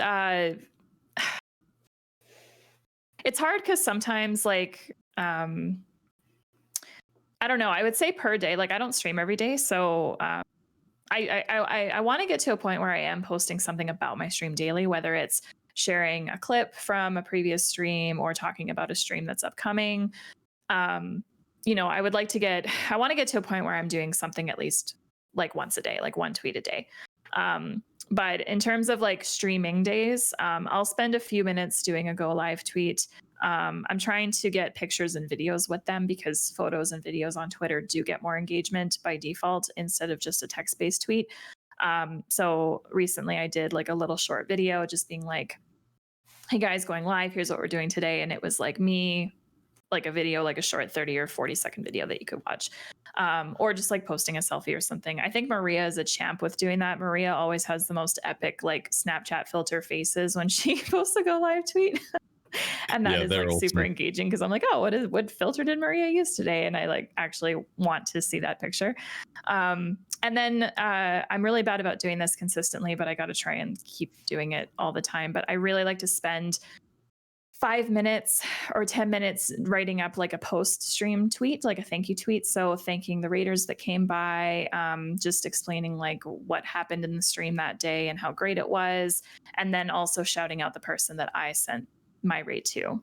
And that's something that I've been doing for months. Like I said, not consistently. I've been really bad about doing it every stream, but it's something I do want to do, because then it also gives people the opportunity to maybe check out people that they don't know. So I would say for myself, yeah, maybe 10, 15 minutes a day, which really isn't that much time when you think about it. But I'll let the others answer. I feel like I don't know. I haven't utilized Twitter or like much social media recently at all. But like during the time when I was trying to like actively utilize it a lot, I feel like I was probably utilizing about the same amount of time, like 10 to 20 minutes before and after stream, and then maybe even a little bit just kind of like whenever, trying to go around on streamer Twitter, making connections and stuff like that, like, or just like interacting with people in the community and stuff like that. And it's hard to measure that. Yeah, it's definitely like it's hard to like it's like a blurred line there, because there's the stuff that like directly where you're directly promoting and referencing your streaming, but then like I'm still like when I'm not streaming and but I'm interacting with other people who do stream on the platform, it's hard to distinguish like is that me working right towards my channel, or am I just just being a person that enjoys Twitch content as well, so it's it's a rough line there to try and distinguish. Yeah, I guess, Jen, to answer your question, like it is hard to distinguish, and Don mentioned and Hecky mentioned the same thing, as like I love engaging with people on Twitter, and I'm positive that maybe some people have found me through that as well, but I wouldn't necessarily consider that as like spending time on social media for my streams directly. Like it's just kind of like I'm on Twitter constantly, so like to answer how much time a day do I spend on social media just in general, like Twitter, I'm honestly checking all throughout the day. I couldn't even tell you like hours. Like I'm always on Twitter. I always have a tab open that's dedicated for the homepage of Twitter, and then I just scroll through. But I'm a fan of scrolling through Twitter, not seeing anything, closing it, and then immediately reopening it. Yeah, and realizing that I just closed it because there was nothing. I scrolled through all I wanted to scroll through. The social media equivalent of like checking the fridge and going, there's nothing in there that I want to eat. Going back 5 minutes later, going, yep, no, still nothing I want to eat in there. Just, yeah. No, it is hard to say, but I mean, I guess for me personally, like I would consider most of my time spent on social media is based around the stream. So I would say on average, maybe 1 to 2 hours a day. Like it's not like when you say not scrolling, I would consider scrolling as to be part of that, because, a lot of the time, in particular on Twitter, that's the platform that I'll try to keep up to date with, what's happening on Twitch, what's happening with other content creators. That's how I kind of connect with those people. And so I would kind of if I wasn't streaming, I probably wouldn't be following that stuff. So I would say any time spent towards that, so I'd say like maybe 1 to 2 hours a day. I should make a note. There are videos that I have edited specifically for Twitter. Time spent on that anywhere from 1 to 2 hours, throwing a clip together, putting captions on it, fun captions that bounce around, doing edits. So I would consider that, like, I'm not on Twitter directly, but I'm making something for Twitter. I think Hampy can speak to that too, because Hampy has definitely made videos that have been published on Twitter. So there is that time as well that I think should factor in, is that editing time. Yeah. I don't know what kind of view I have. This only goes for myself. like, don't take it personally or anything. This is only what goes for me. And I think that if I try to put time into, like, I'm putting out a tweet per day or something, if I try to be there, in my mind, I am thinking that people will think, can't he just shut up, in a way. Like, he's constantly there. Can like, so for me, it's like, I try to have specific days, and I think very strategically when I do post on social medias. If I have something to say from my heart, like if it's something serious, or something going on, then I'll take my time to write a tweet. If I have something like, hey, I did a dancing thing because I want to express myself, then I take my time to do that. But going live tweets, not doing those, thanking people for raids, I do usually directly through DMs, like, hey, thank you so much for the raid. Or if we raided each other in the Nook, then I type that in one of the channels. Like, I go directly to the person and thank them. Because I want to kind of keep my profile as well on Twitter pretty clean, and sometimes maybe just fun to scroll through, like, oh, what else did he say? And then you can easily get past all these going live, he thanked that person, and you go directly for the content that is there. But again, this is just what I think that other people think about me. It's nothing like, I agree with what you said about Maria's going live tweets. I love them. And the same goes for all of you. Like, I don't mind, but when it comes to myself, I would probably judge myself really, really hard for doing that. I don't know. It might be connected to like some kind of imposter syndrome or anything. But I don't like to take up that space.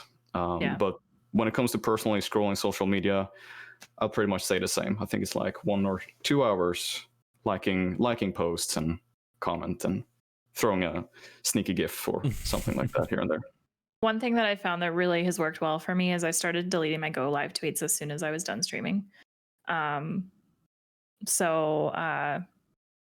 I found that's worked best, because then, if someone goes to my profile directly later on, they're not scrolling past, 3 of those, right? And then I do try and still, like, fill my feed up with stuff that isn't, because I mean, at the end of the day, I mean, I'm a personality, right? And so I don't always want to tweet about stream stuff. Like, I want to share my personal anecdotes about things and retweet funny stuff and post funny things, and just, not have it be stream. Because I mean, I certainly don't want to go to somebody's, like, I don't know if anyone else does this, but I'm a big, something that I do a lot of on Twitter is I actually like go to people's profiles and I like scroll through their tweets. And I know not a lot of people do that, but it's something that I do. So yeah, if I'm having to scroll through like 8 go live tweets and that's all they post, I'm just like, okay, well, this isn't quality content. I don't know who you are. Yeah. Well, I mean, like, so like, I guess for me, like, I am somebody who does post the go live tweets, but I also put a very heavy emphasis on trying to create content with that, so it won't ever just be going live, come check me out, but it'll be like memes or pictures or something. Like, there'll be some other accompanying content, and I think that to I guess to your point, KL, tell you a little bit about what I am, what I'm doing, what's happening, I think that's kind of an important aspect, in particular for Twitter, is how do I engage with people and create the content which is going to interest people.